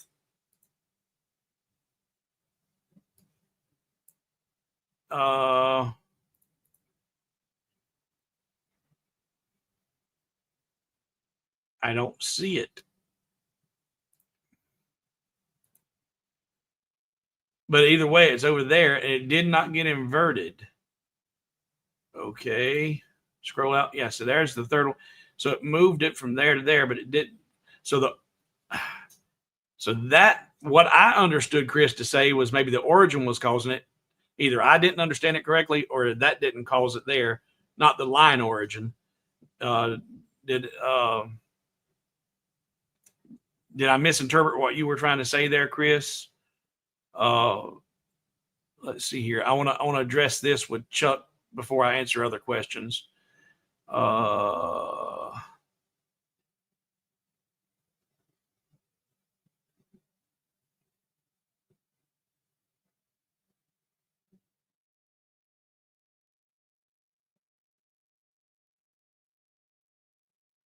And I'm gonna address all these. Patrick is a freak of nature with what he can do with that pen. It's nuts, man. It's crazy. Do you use current position? I use absolute coordinates is what I use.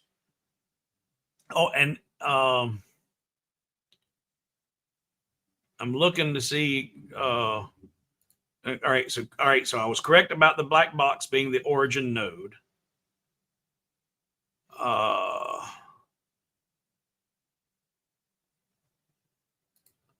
only on closed shapes and it being inside or outside. Okay, but he said he was having this problem with it mirroring the text on a line. He said he was doing a curved line. Is that right, Chuck? It was a curved line you're trying to do this on. It was wanting to mirror everything. So, and Terry says, you fixed my problem with the bed origin. Yeah. And that's another thing. Go back over here in your device setups. If you go in and look at your actual device setups, and actually you don't even have to go this way. You can go in. Yeah, it's a curve. Chuck says it was just a curved line, Chris, that he's having that on. So it's not origin. It's either got to be his and Chris says lines will be origin, not test. So I just did the origin test with lines, and origin did not invert it.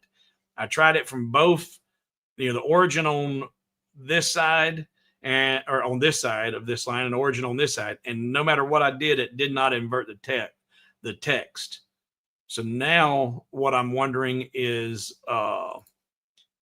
it, no, not there. Go into the wrench and screwdriver and here. Let's try that. I want to change my origin. Right now, my origin is in the bottom left. That is my home position. I'm going to put my origin in the top right and say, okay. And now there it's got stuff inverted. Settings and screwdrivers. Okay. So now I'm curious about something. Because those lines were pre-existing, it's inverted everything. I'm going to delete these two. I'm going to select all of this and I'm going to flip it back. All right. And actually what I want to do, I want to start from scratch because I don't want anything to be corrupted from a previous. So if I do a straight line from left to right, and it wouldn't matter if it's curved or not, and I'm going to do a straight line from right to left. And then I'm going to do the text. Hobo, and that's enough. I'm going to come down here and do the text hobo.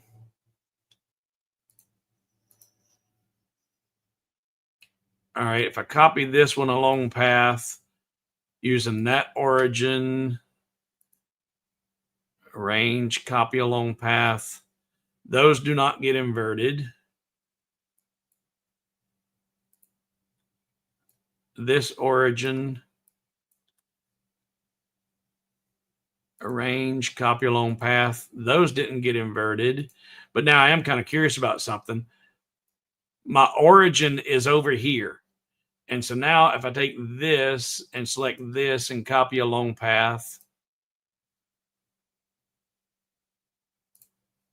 all right, it just copied back that way. So that didn't do anything. All right, so that didn't do it. Put my origin back where it's supposed to be.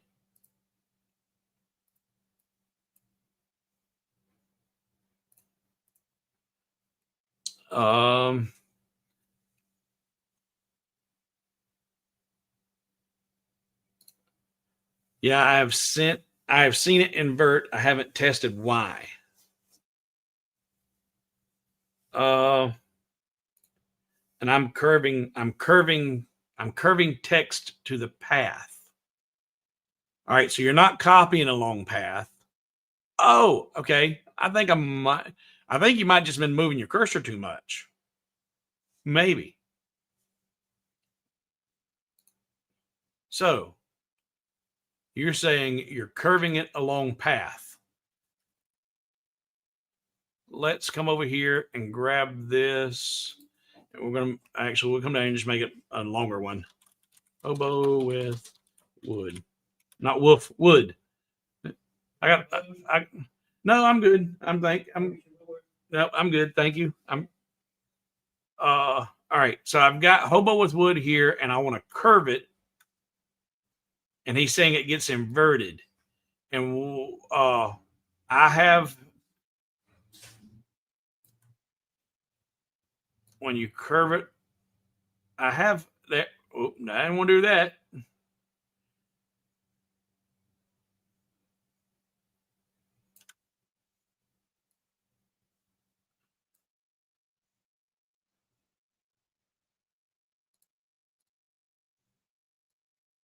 There. See that can invert it. And I was looking to see if there was a way you could accidentally just move the cursor too far and invert it. But there, if I grab that corner and I come straight down and get past the midpoint, it inverts.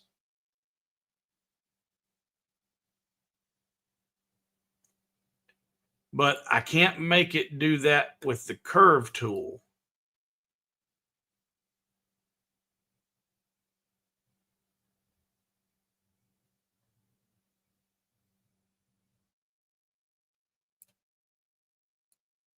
That will invert it.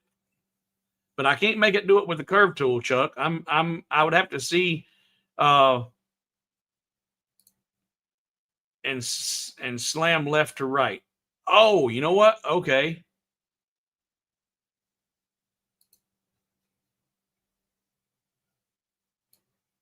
Not that.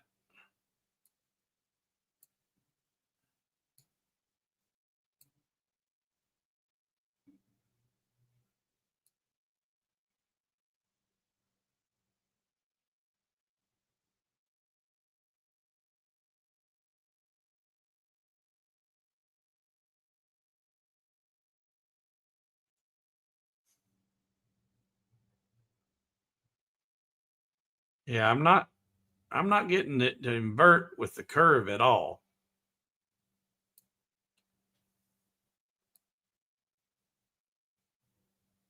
But it's got to be just a matter of moving it the wrong way. Whatever you're doing, it's just a cursor movement. Unless Chris, if you say yes, you can invert it with the curve, and I'm not doing something right, tell me. Say yes, I can invert it with the curve. Can you invert it with the curve? Grab the middle of the end boundary marker, which is here.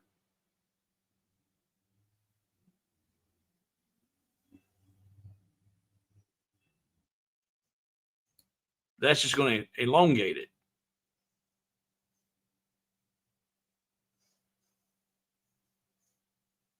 Once I grab, I can stretch it in and out, but I can't invert it or flip it unless I go all the way over. If that's what you're talking about, yeah, drag it to the other end. Yeah, that will invert it. But he's talking about, he's having it, from what I understand, Chuck's saying is whenever he's trying to curve the text, it's inverting on him when he curves the text. That's what I understand Chuck's, because right here he says, I am curving text to a path, and it's inverting on him. So I don't know if he's not just, because if he's not curving it this way, if he's curving it in some other, by using some other means, then I'm lost. But I cannot, no matter what I do here, I cannot curve it. And Chris says, I have seen it happen. I just haven't figured out why. Okay. And it might be, maybe he's on a different version than I'm using right now. And maybe his version's doing it. And whatever the 2.0.02 no longer does it. So that could be something that might be a bug in whatever. Chuck, what version are you running? Let's eliminate the version as an option. And I'm going to come back up here to some of these other questions I've been skipping over. And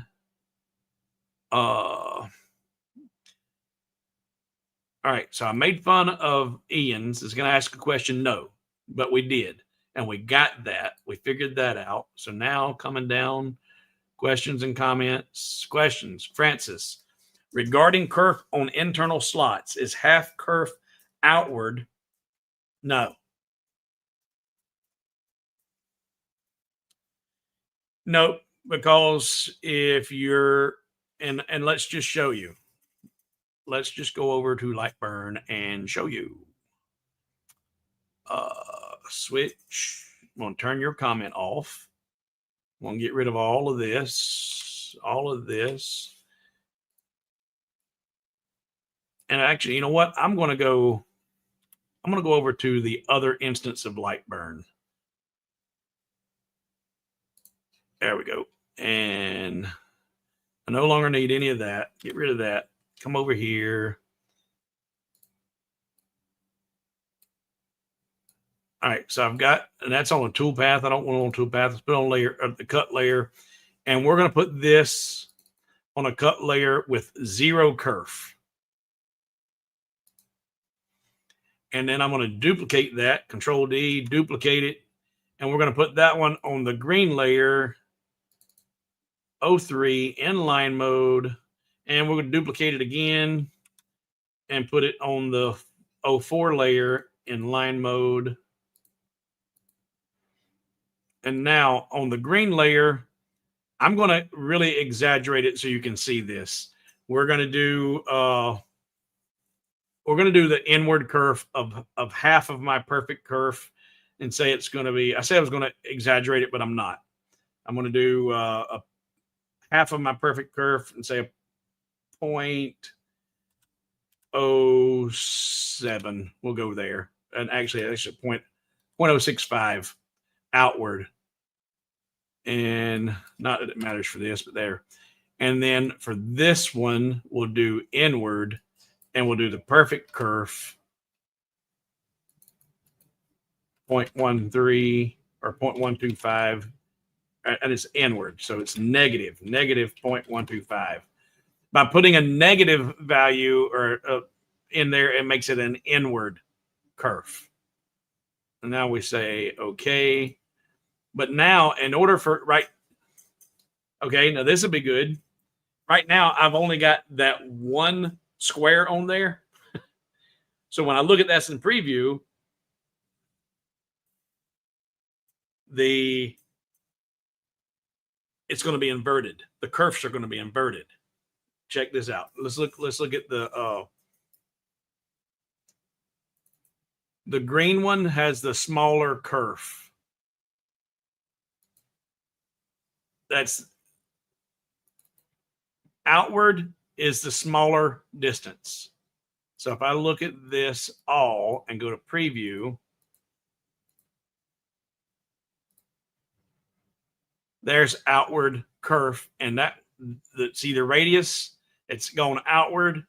When it goes outward like that, you get that radius like that. So there's the smaller difference, and that's outward. Now, if I put another box, let's take that back. Let's put another box around it to create that internal kerf or the internal slot.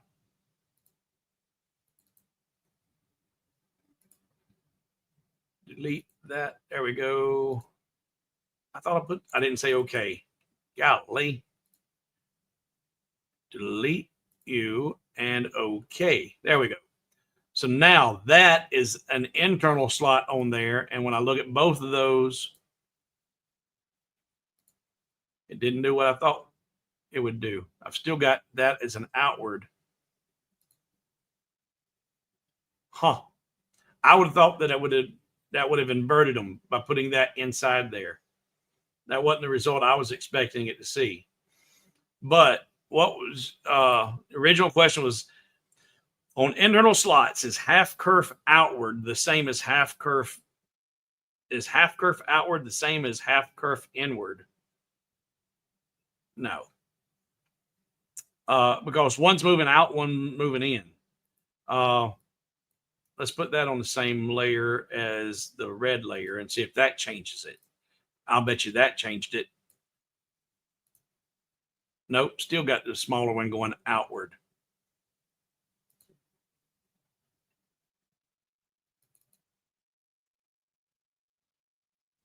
.65. Point. No, I did. I did it backwards. Or no, I didn't. No, I didn't. That's inward. The greater one is coming inward. Yeah, that's right. I got so many things going on, I'm confusing myself. So that 0.125 is my perfect curve, and it came inward. And it's not the result that I'm going to take these off there and do them one at a time because that's not doing what I thought it would do.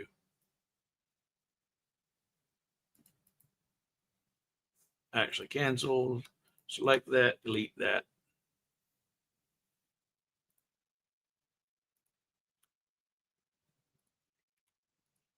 All right, so now I've got a red layer and a green layer. And the green layer, if that was an internal slot, then I'm going to do a 0.65 outward and say okay. And look at both of those pieces and preview.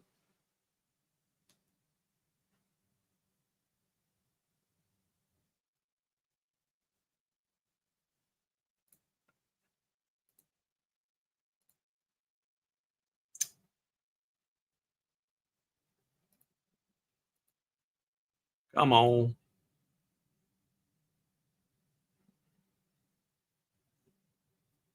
Did I just do? No, there it is. Okay.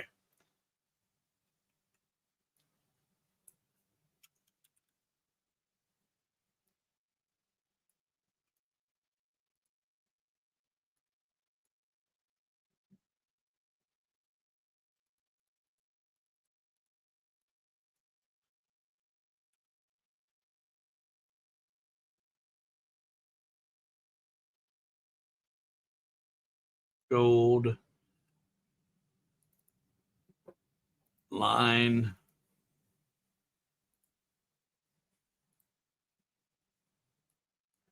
And a 0.08 outward curve. Preview. Oh, you know what? That's because I got curve added on both those layers. Golly.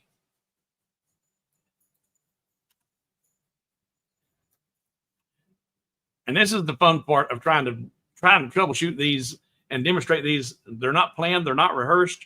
I know what I'm trying to do, but I can't make it do what I want it to do.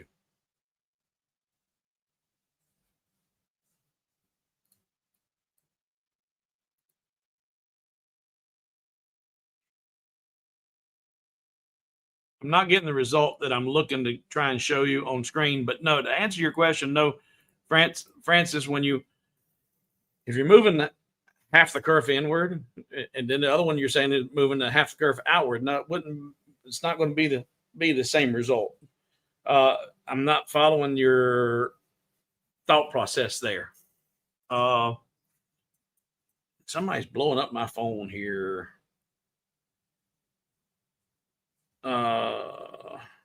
Making sure it wasn't any emergencies. I don't see it. All right. Thanks. Let's say you select a position because you have broken limit for now, and I selected a specific point via fire button. Let's say you select a position because you have broken. I don't follow you there, Ian. If you still have questions, rephrase that, make it a little clearer because I've changed my thought processes. I don't know where you're at right now. Rephrase it and we'll come. I'm coming down. We'll keep going. I do not use current position. I use absolute coordinates. Absolute coordinates.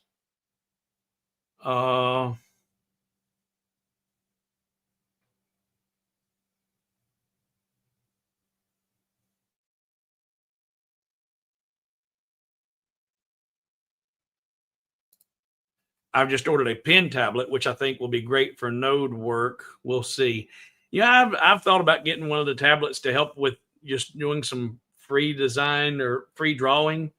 It's not in the budget, and I haven't gone down that road yet. And I've actually gotten pretty good with the node editing and using the mouse, but the right mouse makes all the difference. You know, I've got these. This is the trackball mouse. And until I got this trackball mouse, I struggled a lot of times. But a trackball mouse will make a ton of difference when you're working in Lightburn or any graphic stuff. On closed shapes and it being inside or outside. Okay. And again, he wasn't working on shapes. He said he was just curving the text. Would I use current position when I select it on a specific point? And you guys were okay. And Terry said we fixed his problem with the bed origin. And yeah, Chuck said it was on a curved line. I don't know. Lines will be origin, not tested, and we got that. Yeah, I have seen it invert, haven't tested out why. And Chuck was a curving on in output preview. What you talking about there, Terry? Well,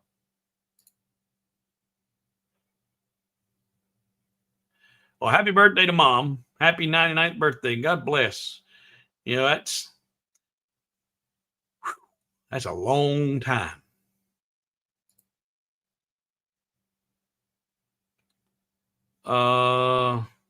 And Chris said he's checking. Okay. So I think I figured out why. I think I figured it out. If your origin node is left and you copy the, well, he's not, and again, Chris, he's not copying path to text. He was just curving the text. At least that's the way I understood it from his last clarification. He was just curving the text and it was inverting and mirroring. And I can't duplicate that. Because I thought initially it was copying a long path, but he said he was just because I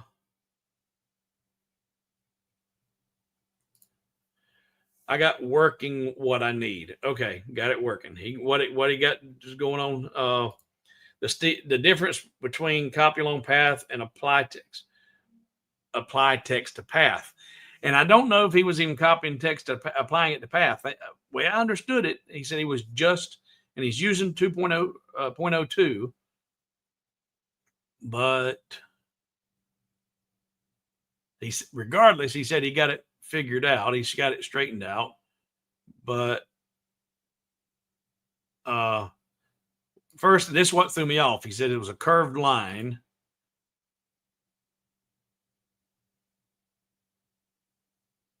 And he's reiterated a curved line. Okay, and then apply path to text. Okay. All right. So that was the issue then. Yeah. Copying text to path. Applying text to path, and in your, depending on where your origin was at and where your job origin or your home, but you got it figured out.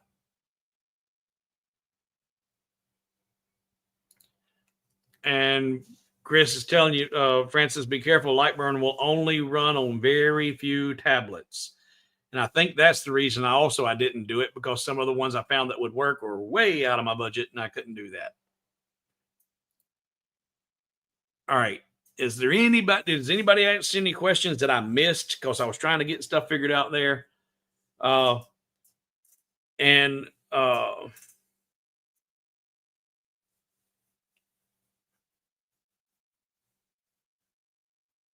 Anybody? We're 2 hours in. We're going to wrap this up. If anybody has any questions, though, we'll stay here and try and figure them out. because I learned stuff doing this too, guys. I learned troubleshooting is how we figure stuff out. We'll keep doing it till we break something. Nope. All right. Well, if nobody's got any more questions or concerns, I'm going to cut a second mat from this that will fit inside of this, so it will appear double matted. I hope, and that way I won't have to waste any. I'll paint that a different color than one I cut out of here, so it'll look kind of like it's double matted. But if that doesn't look good, then I have to bite the bullet and cut out a second mat from a different layer so that it just looks better being stacked one on top of the other. I don't know. So I'm going to finish playing with this. And once I get this frame finished and get this artwork, because all of this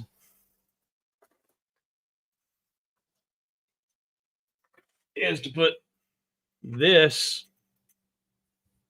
20 by 20 artwork in a frame that clearly states that it's 20 by 20, and it's not. So if you go to make frames, don't trust what they tell you. It's not 20 by 20. What was the name of Steve? What was the name of the MFD? MDF?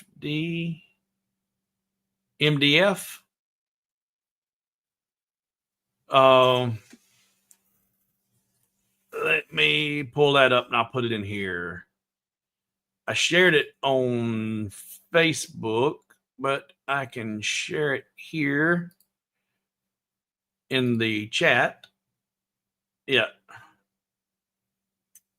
You said MFD again. Oh, you know what? And maybe here in the States we call it MDF, the medium density fiberboard or something, MDF.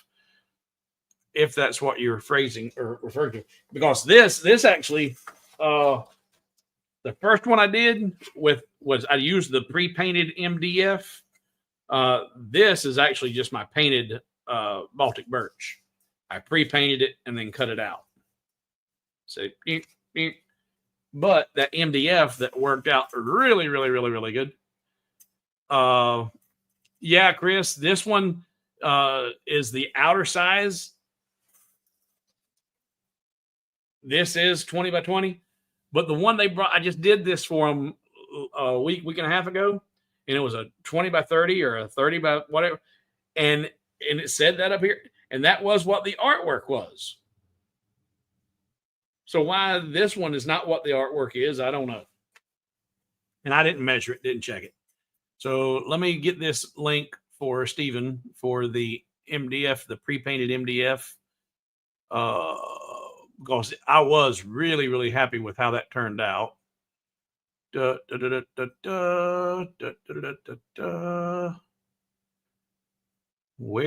oh, where are you tonight? Why did you leave me here all alone? I searched the world over and thought I found true love.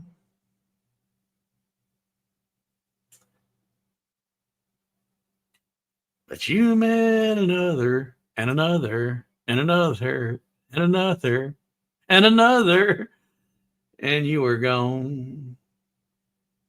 I'm looking for that stupid post, but I can't find that, so I'll do it the old-fashioned way. We'll just go back to Amazon and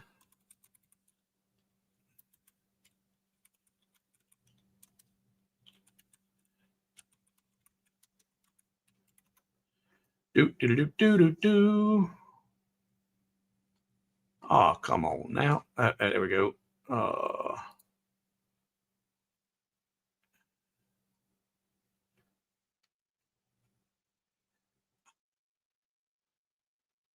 Nothing's where you want it when you want it to be.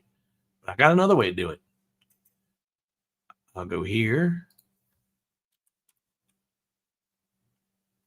here, and there we go. There it is, and there it is. And get link. Come on, copy link. Put the link in the comments, paste.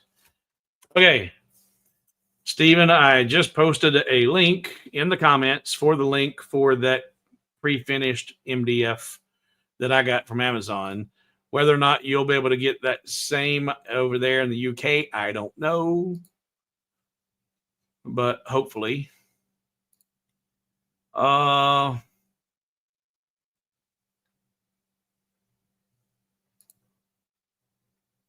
about stacking from inside out, thinking about 1.8 spacers on the high flight backer to cover the tab faces. We'll put the insert proud of the frame.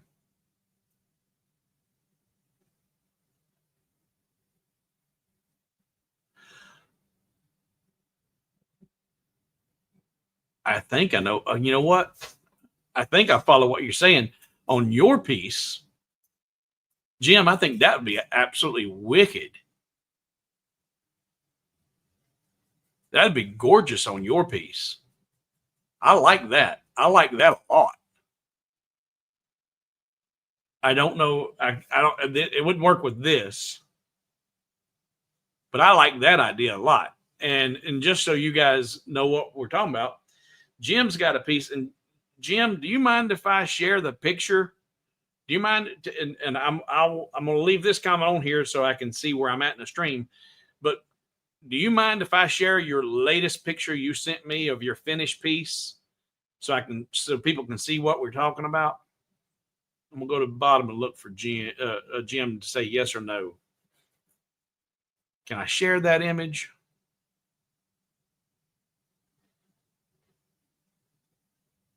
Because that's sure. Okay. So Jim and I'm gonna go back up here, turn this comment off. Jim had me help him out a little bit. He done a whole lot of work all of his own. In fact, he only asked me for an opinion on one aspect, and I helped him, and we got a finished piece, and it looks really good. So this is actually 99.99% all Jim's work, and it is really impressive. He needed to make a piece for a reunion he's going to, and let me get that pulled up. And is that the final one? Yeah. I don't know, is that the final one or not? Jim. All right, there.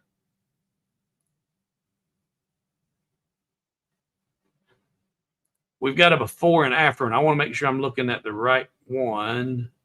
Let's see, Jim, there's that one. There. Oh, yeah, that's the right one. In fact, I'll just show you. So Jim sent me this photo of this piece that he done. It's a Spitfire as a base, and he's got a plaque up here with a quote on it, and asked me for my opinion. And I just actually reiterated what his son suggested. He said, I think that's a little bit big. It might need to be a little bit smaller. And so I told him about the golden ratio and how to implement the golden ratio. And we made this smaller in accordance to the golden ratio. And that looks so much better.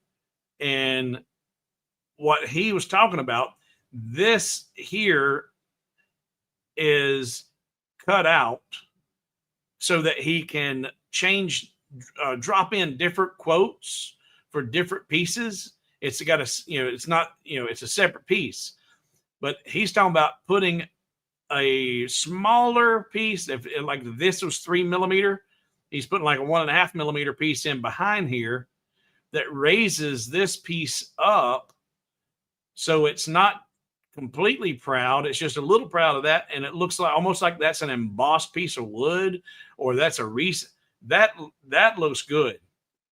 That's sharp. I like that. I like that a lot. That turned out really nice. That's excellent work, Jim. Excellent work. Excellent, excellent, excellent. So, all right.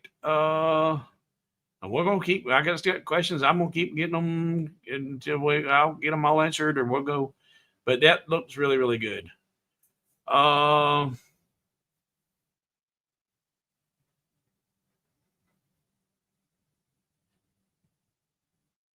Do.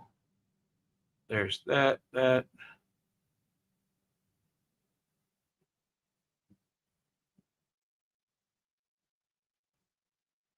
Okay. Figured that one out, but I didn't catch the wrong kerf on the file you sent. Sorry.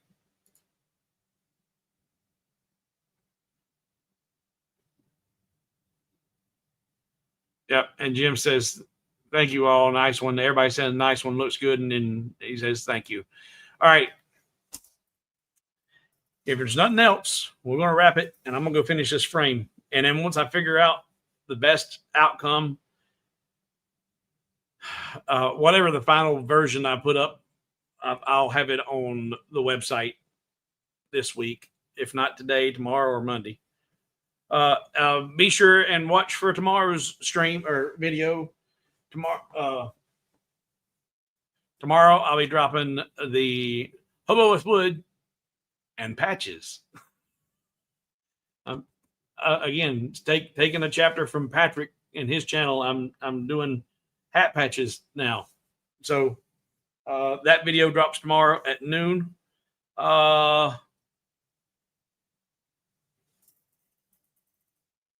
Okay, not your fault. It was like the toolpath deal. Excellent. All right. All right, guys. Thanks for hanging out. Thanks for being here. You've got much better things you can do with your Saturdays. I appreciate you hanging out here. Be sure you have liked this video if you got anything from it, especially if you learned anything from it. If you've learned something from this and you don't at least hit the like button, get up and kick yourself in the butt. Not a little gentle tap either. In fact, call your wife or your husband in the room and ask them to kick you in the butt. If you learned something today and you haven't hit the like button, you need a good butt kicking. Hit that like, share, and subscribe button, and make sure you got your notifications turned on so that you can know when we go live, especially for surprise lives. Does that mean I have to order a hat? You can order a hat. Boy, I tell you, somebody asked me about sending a hat. In fact, I think it was Hendrick asked me about sending him a hat, and he's over in Denmark, I think it is. And he's like, hey, can I get a hat? I said, man, I'd be glad to send you a hat, but I'd give you the hat. But the postage alone to send that hat was going to be like $50 or $60 to send a hat. I mean, it ain't worth it. All right. Thank you all. Make sure you hit like, share, and subscribe. Go over to patreon.com. Go gold. It's worth every penny. I promise it. And I ain't blowing smoke. It's worth every dime and then some. In fact, it was been strongly suggested, not just by some of the patrons, but by Patreon themselves. They're like, man, you probably should revisit what your tier levels are. And you can, anybody who's already a patron can remain at that same tier in the same pricing, but that, multiple recommendations that I needed to go up on the gold, that the gold was too cheap. But I'm not doing that. I would rather get volume supporters instead of, if I had one platinum supporter, I might not need the rest of them. Yeah, but that ain't going to happen either. All right. Yep. There's Henrik. He said, yep, he's in Denmark. Yep. All right, brother. Thank you. And thank you all. Thank you all for hanging out and sharing your information with me. And I've shared we'll figure out if we've got problems, we'll figure them out together. Thanks for being here. And again, tomorrow, Hobo with Wood and patches. See you tomorrow.